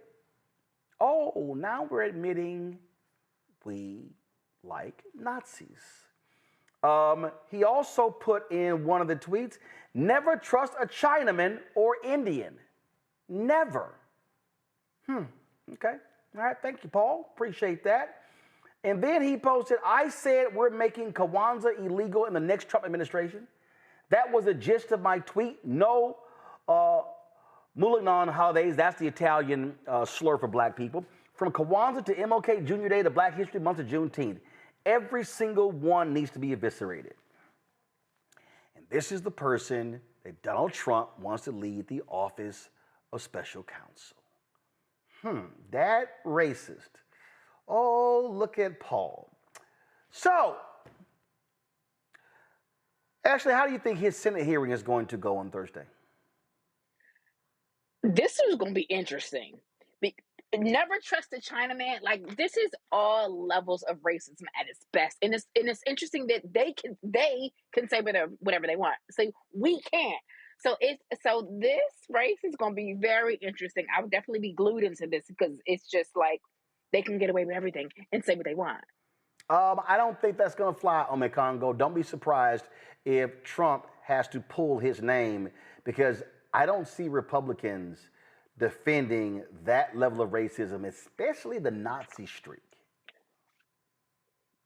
I think that's going to be interesting. I mean, at the end of the day, they didn't confirm Ed Martin. But the challenge with that is that people like Ed Martin still get positions within the government if Trump likes you. So I think it would be great to see the Senate, stand up. I mean, they put so many other horrible appointees in office. It's disgusting. But it would be great to see them stand up to him. But this is one of the guys that J.D. Vance will call, just kids being kids. I mean, the man is 30 years old. And so it seems like as it relates to Trump, like, being a racist, being somebody who has some type of sexual assault or case of harassment case, like, these are resume builders for Trump. So the way that these guys keep finding their way to the top, it's absolutely ridiculous. But I do feel like at some point, these guys in the Senate are going to have another breaking point, as they had Ed Martin. And I believe that this has to be the guy. Now, if this political chat stuff didn't come out, I feel like there's still enough out there on him that people would have known. So the fact that he got this far is problematic. But yeah, if this happens, Roland, wow. But yeah, I'm with y'all. I can't see it happening. Folks, one more thing before I go to the break, and that is, if you want to talk about how shameful and despicable Donald Trump is. Y'all remember when they announced that, oh, they were going to be building this new ballroom on the grounds of the White House. And Donald Trump said that we're not going to be touching the White House. This is the renderings that they actually released, showing this ballroom that's going to be 3 times as large as the East Room. And it can accommodate 650 people. And it's going to cost $200 to $250 million. And they released this here, what it's going to look like on the inside. And he wants a new ballroom similar to the one that he has at Mar-a-Lago, and just, oh my goodness, and how amazing and exciting this is going to be, this whole new ballroom. Now remember, he said it was not going to impact the White House at all. It was not going to impact at all.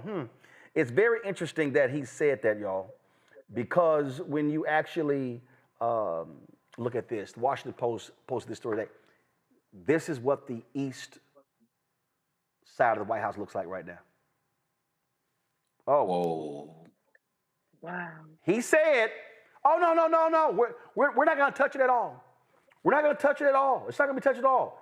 Now, there's also a process because the White House is a historic building. But see, Donald Trump don't give a shit about laws. His whole deal is, I'm going to do whatever. Here's another photo on social media. Someone posted of the east side of the White House. And there are more. Yes, that's another photo. And so here are just some more photos right here that people posted. Here was a video that somebody posted.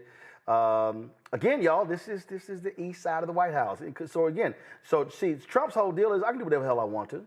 I don't give a damn about rules. This is somebody here who posted a time-lapse video of them tearing portions of it down. You see it right here. Yeah, that's what they're doing. So remember, he said, "Oh yeah, we're not going to do." So and I've walked through, like right here, y'all. I've walked through. This is that eastern portion. So what happens is when you go to the White House, and they have events there, normally what happens is you're walking through that east portion. Matter of fact, I'm going to try to find some videos.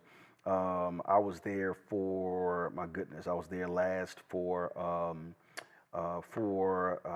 the Christmas party that took place at the White House. And so what happens is you normally are walking through eastern portion, you get in order to get to the White House. And in the eastern portion of the White House, let me see, I'm trying to think.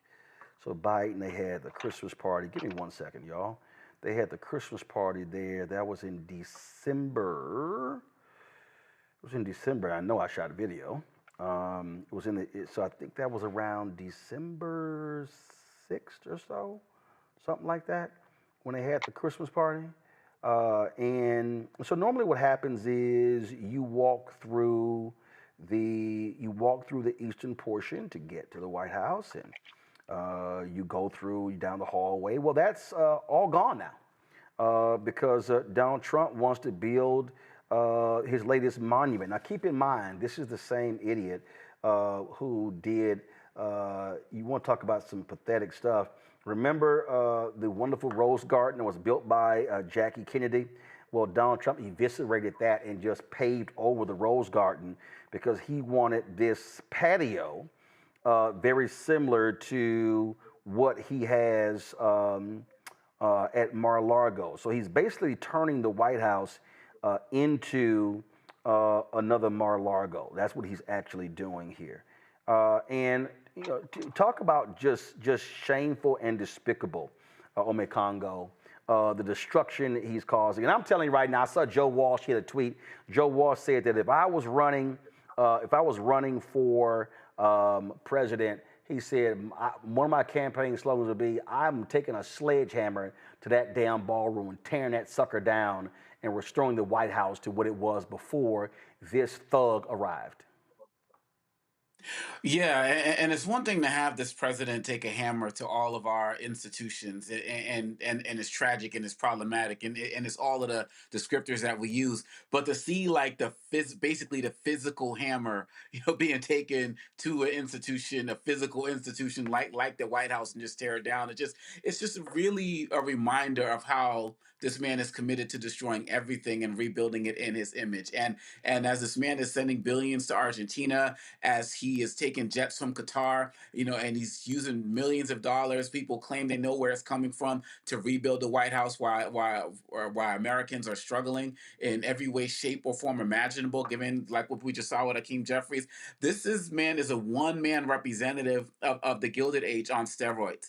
And I just wonder how long it's going to be before American people, are showing up regularly at the White House, in protest, driving their trailers down there, driving whatever down there, to let people know that we're not going to stand for this. But this man, what we'll see when he was in the meeting last week, over in Egypt, talking with one of the presidents, I'm going to introduce you to my son, I'll set up that meeting. The corruption is real. It's evident in everything that we're doing. But seeing him strike that hammer, like literally with that machine, to destroy one of America's institutions again so he can have a ballroom. But also, Roland Martin is also a reminder that he is somebody who does not plan on leaving the White House. And that's why he's trying to create it in Mar-a-Lago's image. Ashley, what people don't understand is that, we know the history. What happens is when they have large events there, when they have large events in the White House, listen, they just have it under a tent. They have it on the South Lawn because you're not having events all the time. No, this dumbass, he wants to go ahead and erect this building that's not going to be used all the time. That's why they typically have events in the East Room, because it can hold the folks. And guess what? If you need larger events, they erect tents, they put them up, they take them down. No, his whole deal is, now what the hell? We're going to spend $250 million of the people's money because I can do whatever the hell I want and I don't care. So he lied. He straight up lied. He lied about how it was not going to touch the White House. And I'm sure Carolyn Levitt, his chief liar, is going to defend his lying, more and more of his lying. He's only going to be there a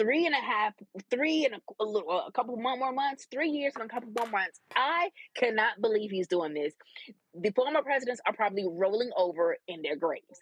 So, well, actually, no, wait, we do have several that are still alive. So not everybody's rolling over in their grave. Biden's still here. Biden's still here. Obama's still here. George W. Bush is still here. Bill Clinton is still here. Go ahead. Not still here, because Biden got up and said, even Vice President Kamala Harris, when they were shouting at her at her press conference, she said, "Look, I'm not your president." So everybody who's still living, they already pissed. But those who can't even say anything, the legacy that's been built, 1600 Pennsylvania Avenue, we're not supposed to do certain things. But the fact that he just does not get permission shows disrespect. Don't care. It shows narcissism. It shows just. He's wild for this one. He's a liar. He's a narcissist and a liar. This was from Christmas, when they had the White House Christmas party. So basically, this right here, y'all, this entryway, it's gone. It's torn down. This was the hallway that you walk down the hallway in the East Wing to get into the West Wing. That's torn down as well. And so what you see, the building across the street, that's the Treasury Department. So all of this portion you're seeing right here, where again you walked into the side of the East Wing. All of these columns and everything, all that's been torn down to make way. So this is the hallway as well. It's all torn down to make way for Trump's pathetic ass ballroom. And so that's what you got going on there. All right, folks, got to go to break. We come back. Stephen A. Smith continues to rip into Congresswoman Jasmine Crockett. I have no idea why. Listen, you can give your opinion all day, but please get your facts straight. I got a fact check next. Roland Martin Unfiltered on the Black Star Network.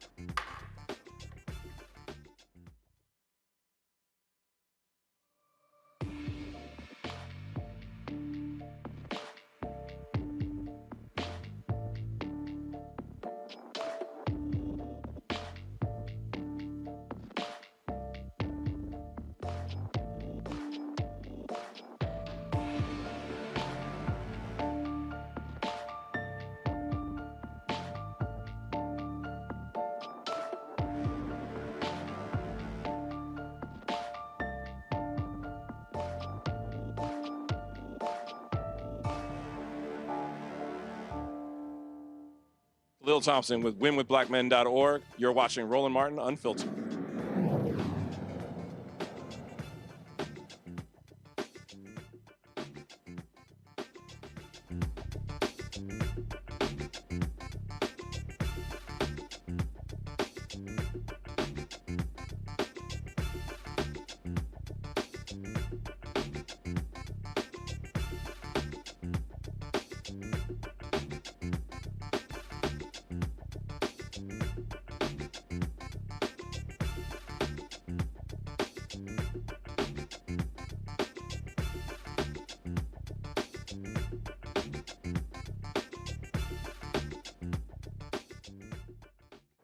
All right, y'all, last couple of weeks, been a lot of people talking about Stephen A. Smith making comments criticizing Congresswoman Jasmine Crockett and how she handles herself in the criticism of Donald Trump. So he made the initial comments on his Sirius XM radio show. And then like a week ago, we addressed that. And so, roll. So these were the initial comments, okay? Just so let's roll the initial comments. We have the initial comments. Go ahead and roll that and go ahead. How Jasmine Crockett chooses to express herself, I'm like, is that going to help your district in Texas? Aren't you there to find a way to get stuff done as opposed to just being an impediment to what Trump wants? How much work goes into that? I'm just going to go off about Trump, cuss him out every chance I get, say the most derogatory, incendiary things imaginable, and that's my day's work. That ain't work. Work is saying, that's the man in power. I know what his agenda is. I'm not exactly in a position to stop him since the Republicans have the Senate and the House. But maybe if I'm willing to work with this man, I might get something out of it for my constituency. Because like Joe Manchin said, he's there to represent, or was there for 15 years to represent, the people of West Virginia. She's supposed to be there to represent the people of Texas. I don't know. Maybe that just sounds ignorant because it's so simple. But it ain't that damn complicated. We make it complicated.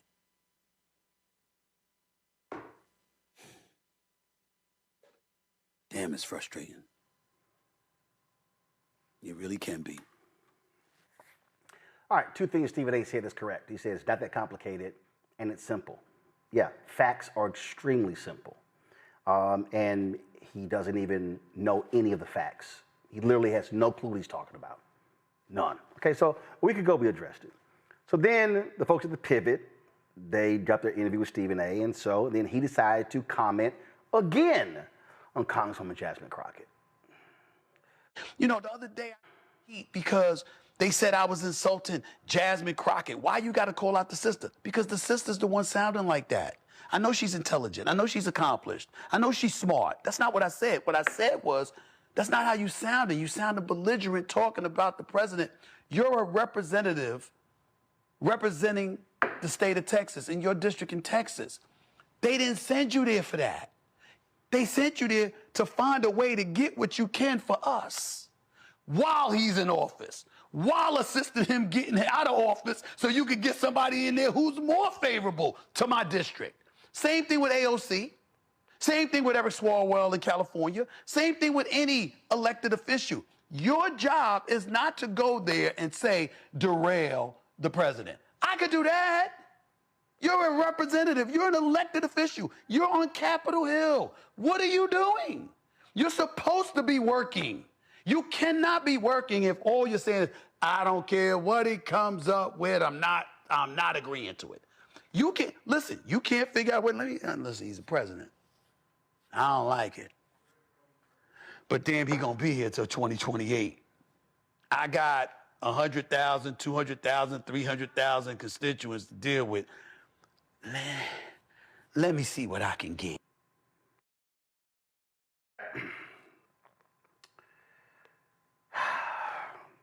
All right, this weekend, before I get into it, a lot of people have been ripping Stephen A. for his comments. Tamika Mallory, co-founder of Until Freedom, she said this here. She said, black men have a question. I see a lot of great commentary from many of you on Stephen A. Smith's ignorant statements from time and time again. This time he disrespected a powerful black woman who's putting her life in danger, fighting for us. At what point will you all lead the charge to turn him off? Then Bakari Sellers made some comments, and then Stephen A. took offense to that. And here's just some of what Bakari said. What Bakari Sellers needs to recognize is, why don't you tell what the truth is? Why don't you speak about the level of resentment that you really, really have? That the American people are more willing to listen to somebody like me or the others that you mentioned rather than you, who's been doing this for years, out of South Carolina and then some. Nobody care what you... So that's a whole bunch of nonsense back and forth. And then I know what it is. I only want to show a little bit. So then Bakari speaks. Usually I ascribe to the notion that you don't roll around with pigs because you both get muddy and the pig likes it, or you never argue with fools because people who are watching can't tell the difference. But I thought it was necessary just for me to respond and be extremely clear about my issue. And Stephen, is this. I utilize words like charlatan because you use your platform, one that you've grown with great success, a very large platform that people listen to. But you use your platform to tear down the people who are actually in our communities doing the work. That is all right, so you can go to social media, you look at Bakhar's full response, okay? See, but I'm not getting to the name calling and getting all this sort of back and forth. I deal in facts. And this is what I've said. I've said this to Stephen A. himself, that Stephen A., you need to deal in facts. If you're going to get out here and start saying stuff, at least be factual. So in the pivot clip, he talked about that Congresswoman Jasmine Crockett was there to represent Texas. No, he's wrong. Congresswoman Jasmine Crockett represents the 30th Congressional District. That's just the district. Now, in the same comment, Stephen A. said that Jasmine Crockett said that Jasmine Crockett represents 100, 200,000, 300,000 people. No, Stephen A., you're wrong. Go to my iPad. This is literally from her site about the Congresswoman. Home to over 750,000 North Texans, Texas's 30th Congressional District is a vibrant community in the heart of the Dallas-Fort Worth Metroplex, featuring both Dallas and Tarrant counties. Stephen A., you said 100, 200, 300,000. No, it's 750,000. Stephen A., if you know anything about politics, you will know that congressional districts are apportioned to be about the same size. There are 435 congressional districts, about similar populations. Some have a little bit more people, some have fewer, but it's about the same. They are apportioned that way for a reason. So then you're wrong. Then you said that, well, you know, all she does is sit here and all she does is just complain about Trump and she's not doing any work, and I don't know what she's doing, and that's what you said, Stephen A. I mean, that's what you said, and it's kind of right here on the website. See, this is why research matters. See, you can pop off and run your mouth and just be loud. And I find it interesting you're criticizing her for the exact same thing that you do on First Take every day. But she also has facts in here. So this is literally right here. It's literally right here. It lays out what she did in the state legislature. It lays out, boom, she was elected as freshman leadership in the 19th. She's appointed the vice-ranking member of the House Oversight Committee. She serves on the House Judiciary Committee. She's appointed the Communications Task Force co-chair for the Democratic Women's Caucus. I mean, it literally lays out what she does. And so then Stephen A. makes this comment about how she's wrong, and she's wrong, and she's wrong about this, and she's just popping off, and that's not what he sent her for. Let me ask you a question, Stephen A. Are you a voter in the 30th Congressional District of Texas? I know who he is, Stephen A. Yep. My homestead in Texas resides in the 30th Congressional District. I am a voter. So when you go on the Pivot and your Sirius XM radio show and CNN and News Nation, and here's the deal, I don't care. Go on all those shows. When you go on all those shows and you say what the voters of the 30th Congressional District did not send Jasmine Crockett to do, how do you know that when you aren't one of them?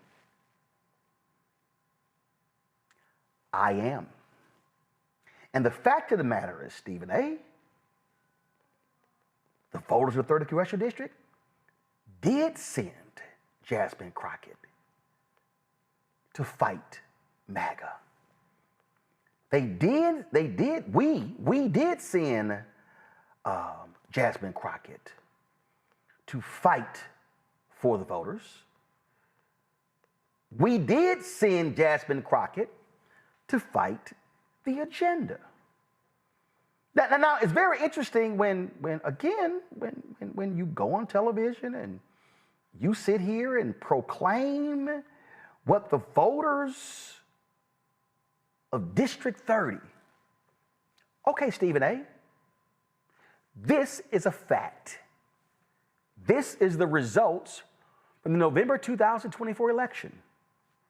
Jasmine Crockett received 84.9% of the votes cast, Stephen A. Where I come from, Stephen A., that's called a resounding victory. When more than 200,000 votes are cast, more than 239,000 votes are cast, and Crockett got 197,650 of them. So it's pretty arrogant of you to say what the voters of the 30th Congressional District did not send her to do when she's doing exactly what the voters sent her to do. So then, Stephen A., you go on and you start talking about how, how she has to work with Trump. Not really, Stephen A. You love talking about the Constitution. Have you actually read it? I would ask this question of you, Stephen A. Do you know how money is appropriated in the United States? It doesn't start at that building that's 2 blocks from me right now, 1600 Pennsylvania Avenue. Stephen A., let me help you out. The president presents a budget. Congress is under no obligation, Stephen A., to respond to the president's budget. Do you know why? Go to my iPad, Anthony.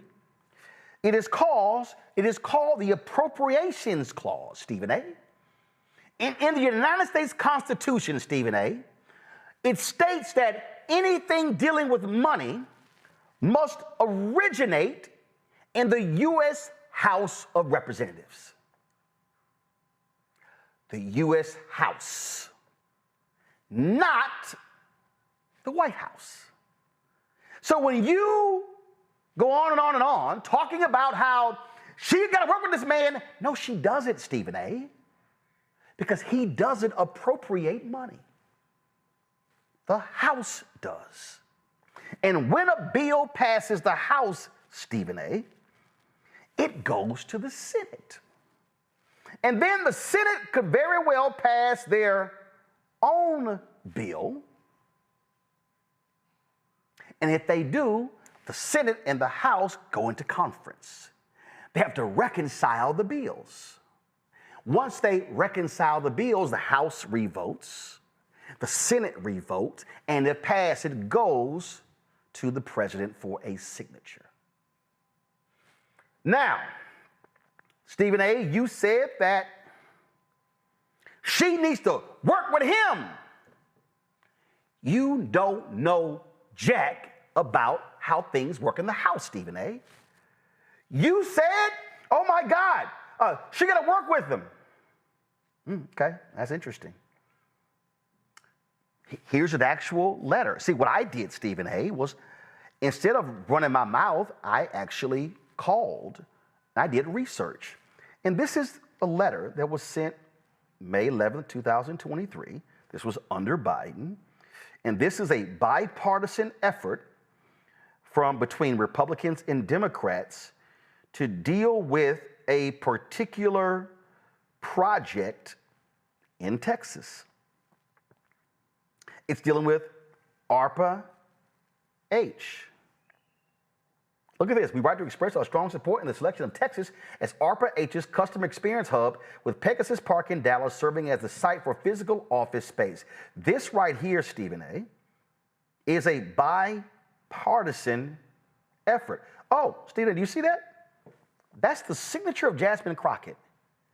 On the right side is the signature of Kay Granger, unfortunately, who has dementia now, no longer a member of Congress. See, Steve A., the reason I'm quite familiar with Kay Granger, because I covered City Hall in Fort Worth when she was the mayor.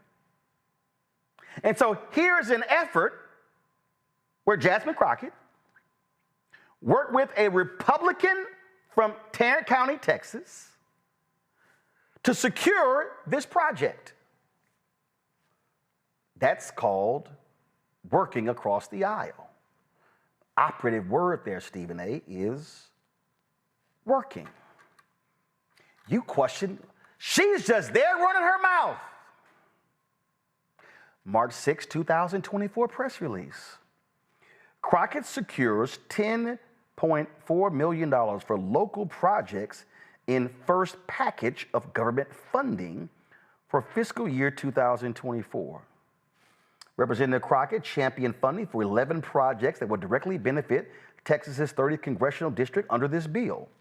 They include $600,000 for the Bonton Farms Bayer Resource Center, $959,000 for the City of Lancaster for wastewater improvement projects, $500,000 for the University of North Texas at Dallas College of Law, $850,000 for Fair Park First Development for the community park at Fair Park, $850,000 for the City of Grand Prairie for expansion of Lake Ridge Bridge, $1.6 million to the City of DeSoto for Hampton Road redevelopment, $500,000 to Texas Trust for Public Land for Judge Charles R. Rose Community Park, $2.5 million to the City of Dallas for enhancements to the Martin Luther King Jr. Community Center, $850,000 for renovation of Park South Family YMCA, $200,000 for technical improvements at DeSoto Regional Jail, $1 million to the City of Cedar Hill for U.S. Highway 67 Tidwell Bridge and intersection improvements. That, Stephen A., was for fiscal year 2024. Now, I'm sure you're watching, Stephen A., you're probably saying to me, before I go to that one, let me just also add to this. There was another story here. It was a Dallas Morning News story. Let me see if I can pull it up here, where Representative Crockett let me go ahead and give me 1 second, because I do want to show this here. Because again, when you go on podcasts and you claim that all she does is run her mouth and she doesn't do any work, then when you have receipts showing the work, it's kind of like exposes you literally don't know what you're talking about. And there was another where she worked with, I'm gonna look at it this way. Right here, this is March 15, 2024. Crockett already announced $80 million investment to connect Dallas neighborhoods through bipartisan infrastructure law. That was a bill under Biden-Harris.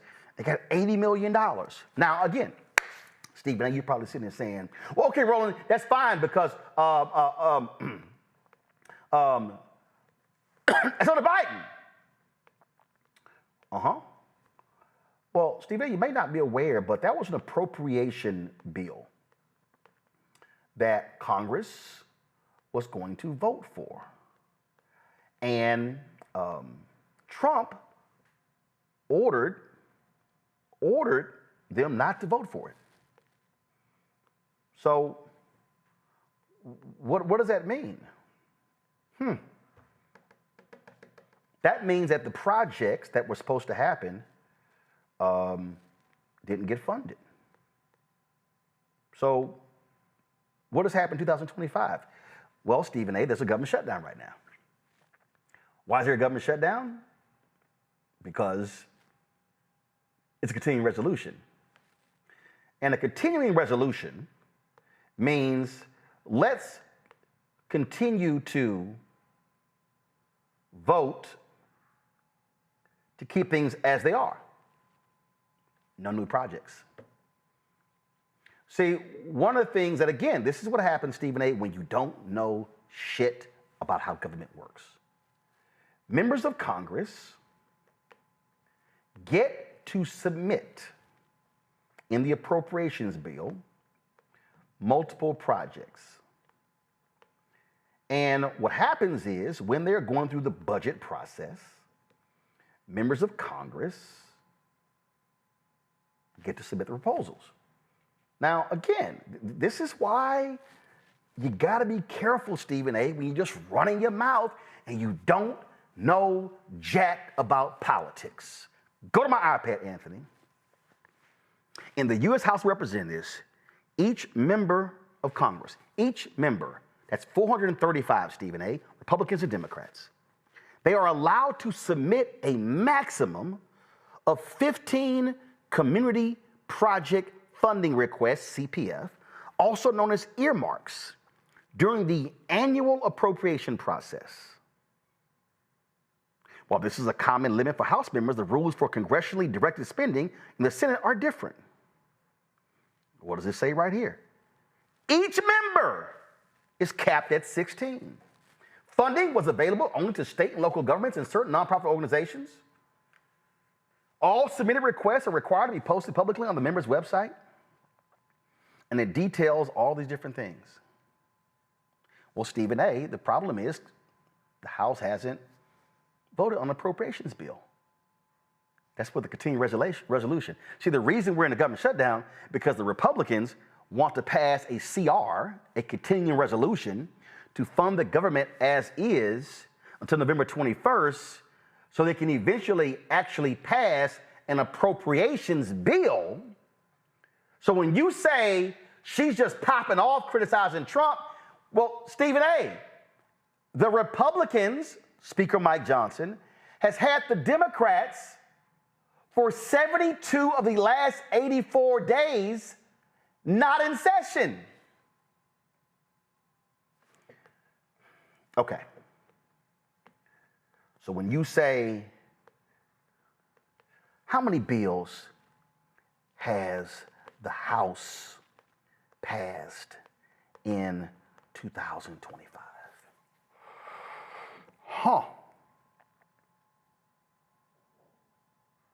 They passed 90 laws, but many of them really aren't even significant. They're not even major laws.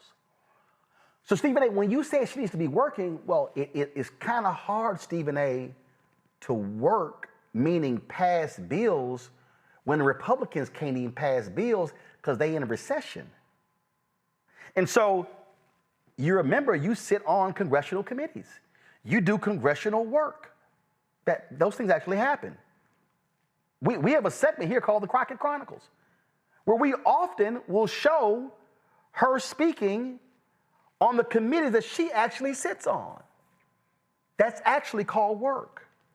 Oh, so your argument, Stephen A., is that Congresswoman Jasmine Crockett should be watching her tone and what she's saying, because she needs to watch how she talks, because she's going to work with this man to get stuff for her district. I've already explained to you, Stephen A., that every member, regardless of whether you're Republican or Democrat, you get a maximum of 15 requests. Oh, okay. So allow me to show you some evidence, Stephen A., of what happens when you are a Republican. Can y'all pull the Nancy Mace story up? Do y'all have that? Do I need to pull it up? Okay. So, Nancy Mace rips Biden infrastructure bill. Let me show you this here, Stephen A. Nancy Mace is a Republican out of South Carolina. Nancy Mace ripped it as socialist. She called it, she trashed Biden. She did all this sort of stuff. I mean, she dogged Biden all the time. And man, she was just Oh my God, it was just going on and on. Oh, Senator Tommy Tuberville, Stephen A., was just dogging Biden. This is just spending too much money. He was just going on and on and on. They were trashing Biden, Harris, left and right. But what happened, Stephen A., when the bill passed? Because Democrats had votes and Biden signed it. What happened? Go to my iPad, Anthony. GOP celebrates vital infrastructure investments they voted against. So, Stephen A., the very same people who badmouthed, dogged Biden, Harris, said this was socialism, said it was wasteful spending, they just said all kind of stuff. Oh my God, they start taking credit for the money. You think I'm lying? Oh, look at this. August 20, this is an article from Yahoo, from the Daily Beast, Stephen A., dated August 20th, 2025. Nancy Mace brags about helping secure historic infrastructure funds she voted against. Ain't that something? On Newsmax, she talked about her ties to Trump, her record of delivering for South Carolinians, but she voted against the bill, Stephen A. Here's a photo of Biden signing the law. So, I'm just curious, Stephen A. Did you call out Nancy Mace for her tone trashing Biden? Did you call out Tuberville for his tone trashing Biden? Did you call out Jim Jordan for his tone? Did you call out Randy Fine? Did you call out Matt Gaetz? Did you call out any Republican? I mean, my God, we got the video. We got tons of videos, Stephen A. Did you call out any of these Republicans and tell them you should watch your tone? Your job is to fight for your constituents. Your job is to bring things back. You shouldn't be saying these things. You shouldn't be saying that your agenda is to stop Biden, because that's what they said. I recall McConnell saying it, Thune saying it. I can recall numerous, Mike Johnson, Kevin McCarthy. We can go on. I can recall so many Republicans trashing Biden, Harris, left and right, calling them communists, socialists, Marxists, running the country into the ground financially. Yet when the bill passed, because Biden picked up 13 Republican votes, they took credit. Do y'all have that Biden soundbite?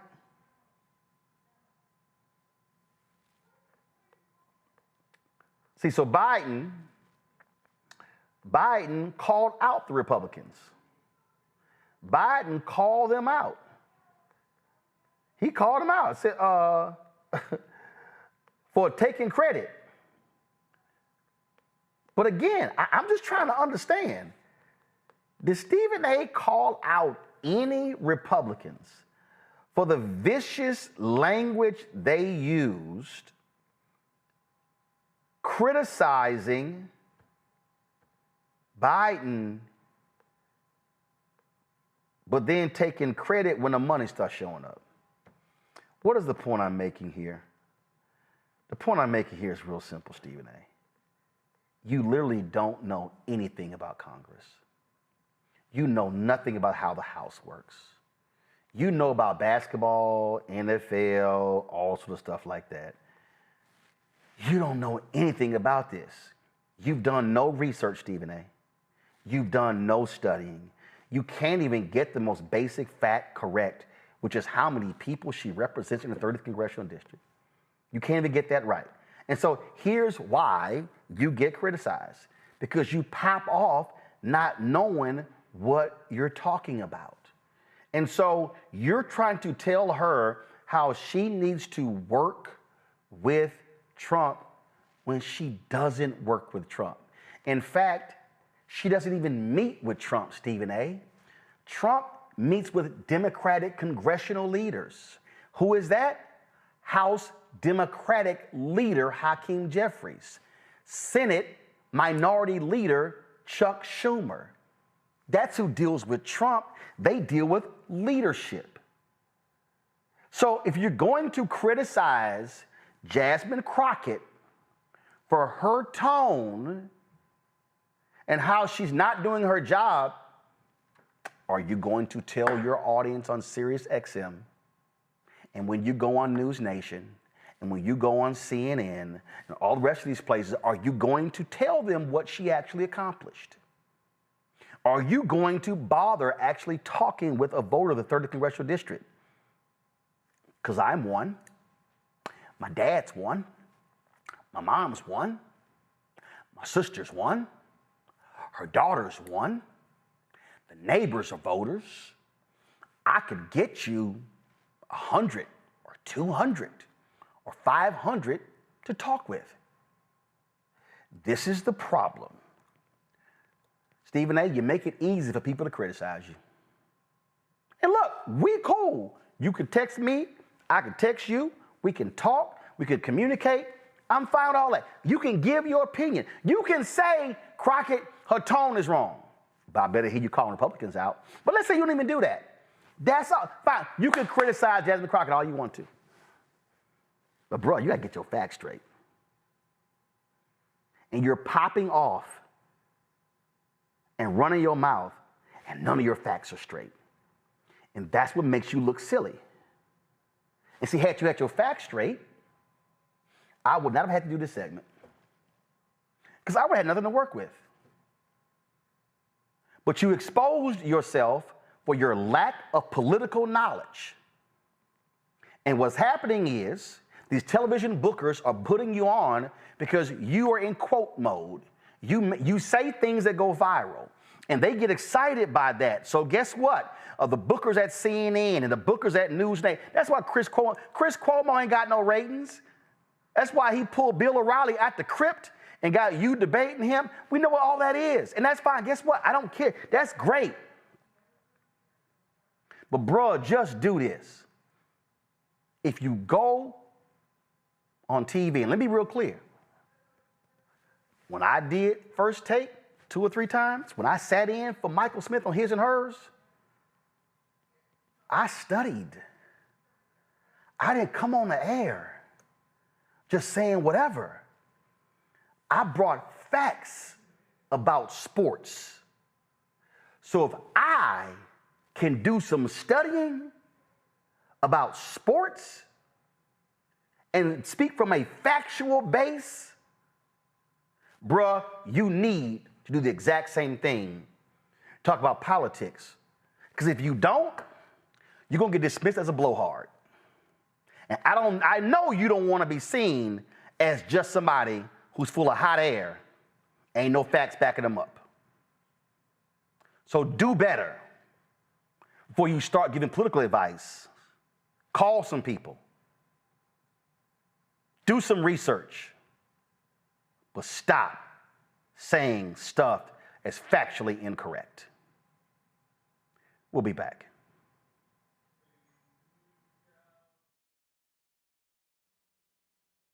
In the military, I gave orders, and they went a lot further than they do around here.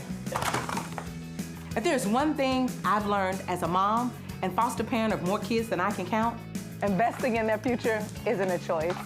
In Richmond, I'll fight for Stafford's fair share for our schools. Smaller class sizes, better teacher pay, and more vocational training. I'm Stacey Carroll, and I'll fight to get our kids' future in order.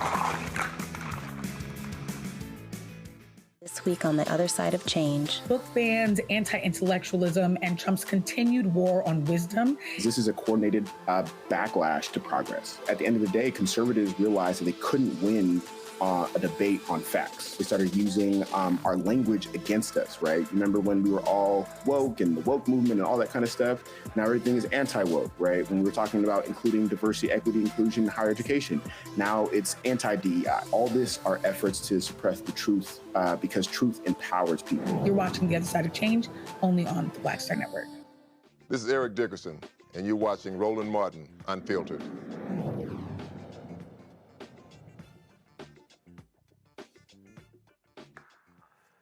Well, as white and black pastors continue to call out racism, especially with these white pastors and their all of their white Christian nationalism, here is Bishop Paul Morton of Atlanta.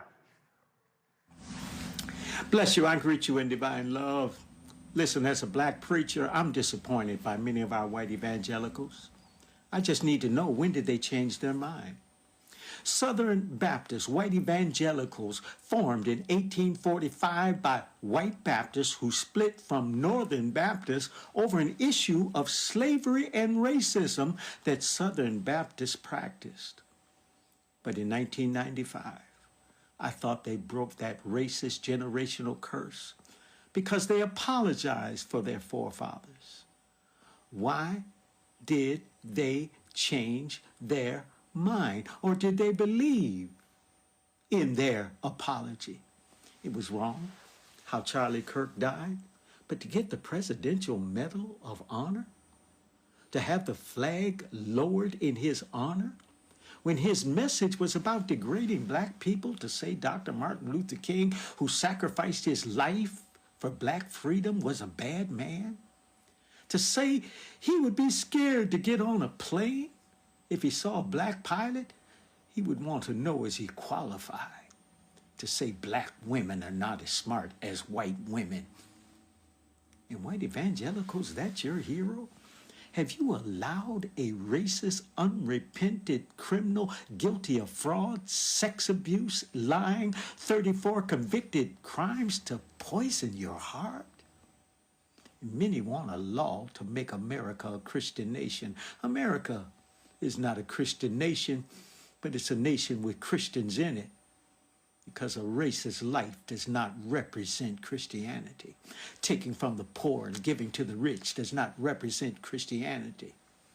You should know your Bible. Christianity cannot be a forced law.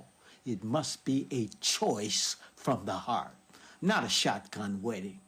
You have a form of godliness, but denying the power thereof. If there is no love, the Bible says you're like a sounding brass and tinkling cymbal that does not represent God. Well, guess what? Pastor Rick Warren had a few things to say about white folks and racism. You don't like the Bible, because the Bible says you're no better than anybody else, and nobody else is any better than you. You were made in the image of God, but so was everybody else, regardless of their background or their color or their religion or their relationships or whoever they are. You're not any better than anybody else, and nobody's any better than you. You have dignity, and you are deeply loved by God. God has never made a person he doesn't love. God has never made a person he doesn't have a purpose for. God has never made a person who was not made in his image. We believe that. Why? Because the Bible says that. Second thing that we believe is, because of that, racism is sin. It's not optional. Don't call yourself a Christian if you think you're better than somebody else. That's what I just read.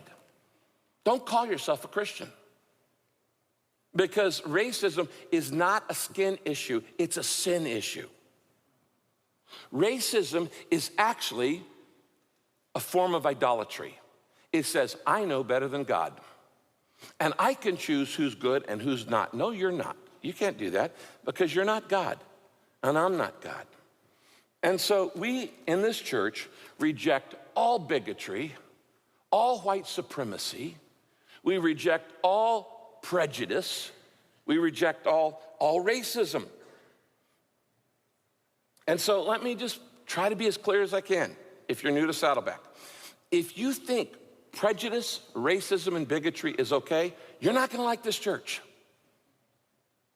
You're not gonna like it for three reasons. First, you're gonna have a problem with me as the pastor, because you're not gonna like what I say, because I'm gonna teach what God says, not what you like to hear. And so you're gonna have a problem with me. Now, that was in 2017, responding to the racist murderer Dylann Roof. Now, in 2020, David Platt, the pastor of McLean Bible Church in Virginia, talked about his struggles with racism as a white pastor. There are members and pastors of this church who've made great sacrifices to be here because they're committed to a multi-ethnic community. And so I just want to say from my position, I want to sacrifice more of my preferences as a white pastor. I need to grow in my laying aside of preferences for members of this body because I want Christ to be exalted through increasing diversity in our leadership and our membership. On a related note, I do not want to speak from the Bible on issues that are popular among white followers of Christ while staying silent in the Bible on issues that are important to non-white followers of Christ. That's not faithful pastoring. I actually read this week how studies have shown that white church leaders are less likely to speak and act prophetically on race issues because white church leaders have more to lose when they do. Basically, if you want to draw a crowd in general, stay away from racial issues. And if you want to draw a crowd of white people or black people or this type of person or that type of person, then stay away from saying any one of those types of people is part of the problem on racial issues. Because the reality is people mainly want to be comforted when they come to church. And as people, we're naturally drawn to that which brings the most benefit with the least cost. So if you give people a choice between the church of comfort and the church of comfort, but you need to make sacrifices to change your life, people will choose the church of comfort most every time.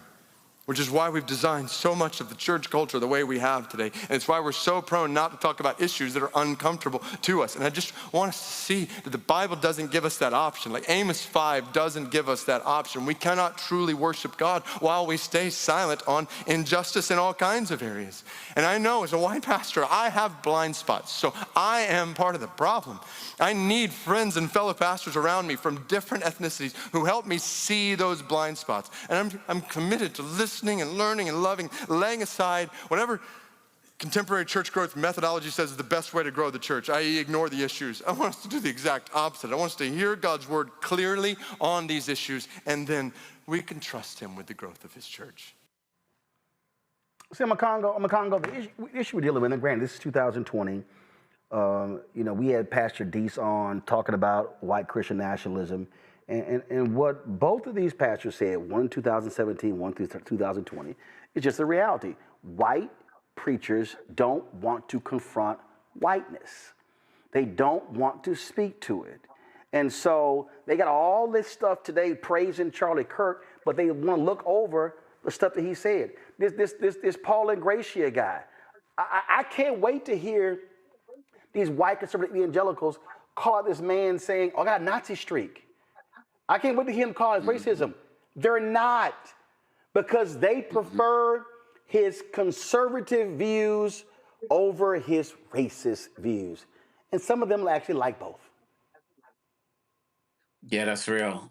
That's real. And I really feel like at the end of the day, seeing some of these pastors speak up is extremely important, because the way that Trump is looked at as some type of messianic figure, and the way that these evangelicals have used him as a vessel to get so many of their other policies initiated, I feel like that is starting to resonate with some other, white members of the clergy, and they're starting to speak up. But really, at the end of the day, they've been silent for so long. I'm hoping that their words can actually resonate at this point. But you're right, Roland. Too many of these folks have been comfortable. They wanted to just have people come to their churches and say, just don't speak, we're a house of God and we're just going to leave it at that. But now they see the way that Trump is twisting their religion, even people who aren't, exactly priests yet, like James Tallarico, is running for Senate and I believe is a minister. Correct me if I'm wrong. But he's also not afraid to be able to speak up and talk about his faith and talk about his religion. And this is extremely important, because these Republicans and MAGA and these so-called evangelicals and these so-called Christians have used that Bible to thump people over the head, whether it's with their anti-LGBTQ rhetoric, whether it's just so many various policies that it's extremely hypocritical. And I'm starting to feel like some of these white pastors have had enough. They can't continue to let this stuff be caught. Now I'm talking about white pastors who don't identify as evangelicals. I'm talking about other folks who are out there in this space, and it's extremely necessary. It can't just be the non-white pastors, the non-white members of the clergy who are calling out the hypocrisy of these evangelicals. That's not going to be the way to go forward. We need solidarity on this, and I'm glad some are finally speaking out. But more need to speak out. Ashley, pure and simple. Christians battle sin, not skin. he was brave for making a similar statement, because it's so apparent that these white pastors really just wanted growth. And then now, I mean, everybody wants to have this mega church, but now, like you said, they're standing up and they're fighting it. I mean, I'm glad he admitted, I mean, it's 2020, so you admitted your blind spots, but how does he feel now in 2025, right? But yeah, it's just Christian's battle said, not skin. It's interesting. Well, bottom line is truth has to be spoken. Folks, that's it for us. We're going to reschedule our breast cancer awareness guest. I went long with the Stephen A segment. Some stuff just needs to be said. So, Ome Congo, Ashley, I appreciate y'all being on today's show. Thank you so very much. Folks, tomorrow we're going to be live in Fredericksburg, Virginia. That's right, for our second town hall, Our Voices, Our Vote. We look forward to being there. That's right, Vision Community Church live at 6 p.m. Doors open at 5 o'clock. I'd love to see y'all there. We'll be broadcasting live. More candidates will be on the show. And so we look forward to that. So we're going to have a great time. So we're live again on the road tomorrow, Vision Community Church, Fredericksburg, Virginia. Folks, if you want to support the work that we do, please do so. Join our Bring the Funk fan club.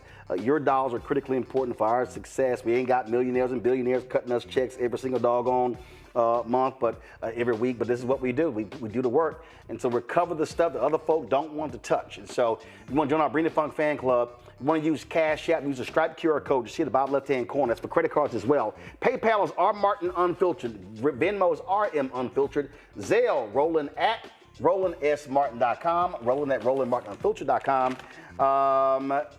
Checks and money order. P.O. Box. First of all, make it payable to Roland Martin Unfiltered. P.O. Box 57196, Washington, D.C. 2003 7-0196.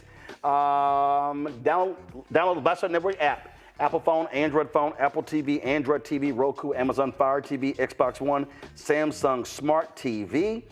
Be sure to get a copy of my book, White Fear, How the Browning of America is Making White Folks Lose Their Minds, available at bookstores nationwide.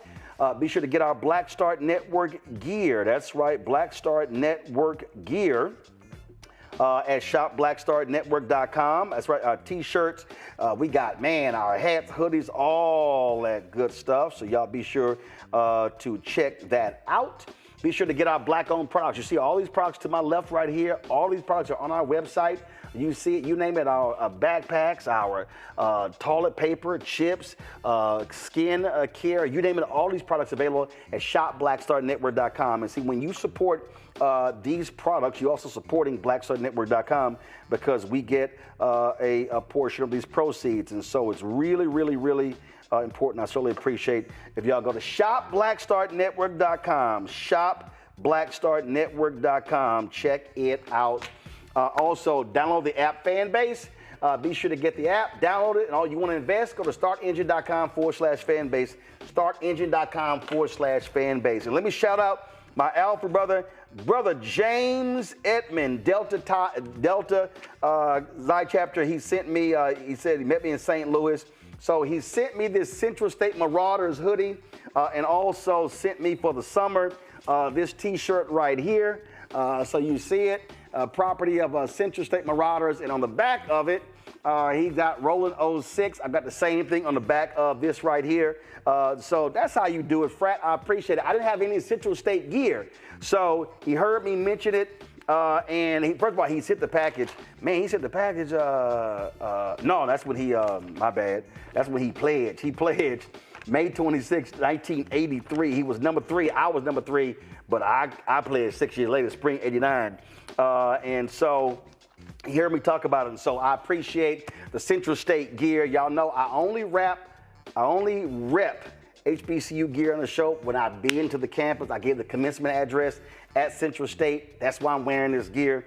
And so I appreciate that. And so I don't know who I'm wearing tomorrow. So I'm going to wear somebody's stuff tomorrow. But Frat, I appreciate it. Thank you so very much for shipping this gear. And y'all, Oakwood, will y'all tell Oakwood they got to send a brother some gear? I don't have any Oakwood gear. I spoke there in their chapel.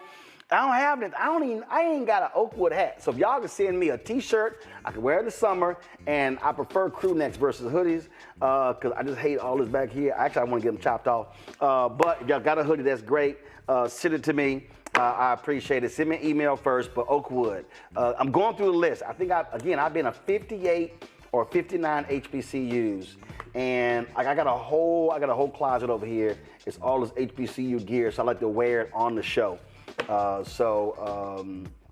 That's what we do. So, but again, I appreciate it, Frat. Thanks for the Central State gear. Of course, they located right across from Wilberforce, and I gave the commencement there a couple of years ago, and they hooked me up with some. You know what? I'm gonna wear Wilberforce tomorrow. Wilberforce, I'm wearing y'all gear tomorrow on the show. All right, y'all. No. I'm going to the church. Wilberforce, I'm wearing y'all gear on Wednesday. Wilberforce, I'll be rocking y'all gear on Wednesday's Roland Martin Unfiltered. All right, y'all, that's it. I gotta go. My Texans play the Seahawks tonight. Terrell, what's your punk ass, Terrell and Anthony? What's your punk ass Commanders? Y'all had one job. Y'all got one job twice a year. Beat the Cowboys. Y'all look pathetic yesterday, letting the Cowboys run up 44 points on y'all. Yeah, I know you ain't have your number 1, 2, and 3 wide receivers, but damn, your running game sucked. You made them look like world beaters. Yeah, guess what? I ain't getting no text messages this week from Terrell and Anthony talking all that trash. I remember when the season started, oh hell yeah, I'm calling both y'all out. Because y'all were talking all that trash about my Texans losing the first 3 games. And Anthony's like, well, look at our record. Yeah, you're absolutely right, Anthony. Let's look at your damn record. Y'all awful. My Texans are 2-3. We playing the Seahawks tonight. We beat them. We gonna go to 500. Let's see here. What are y'all?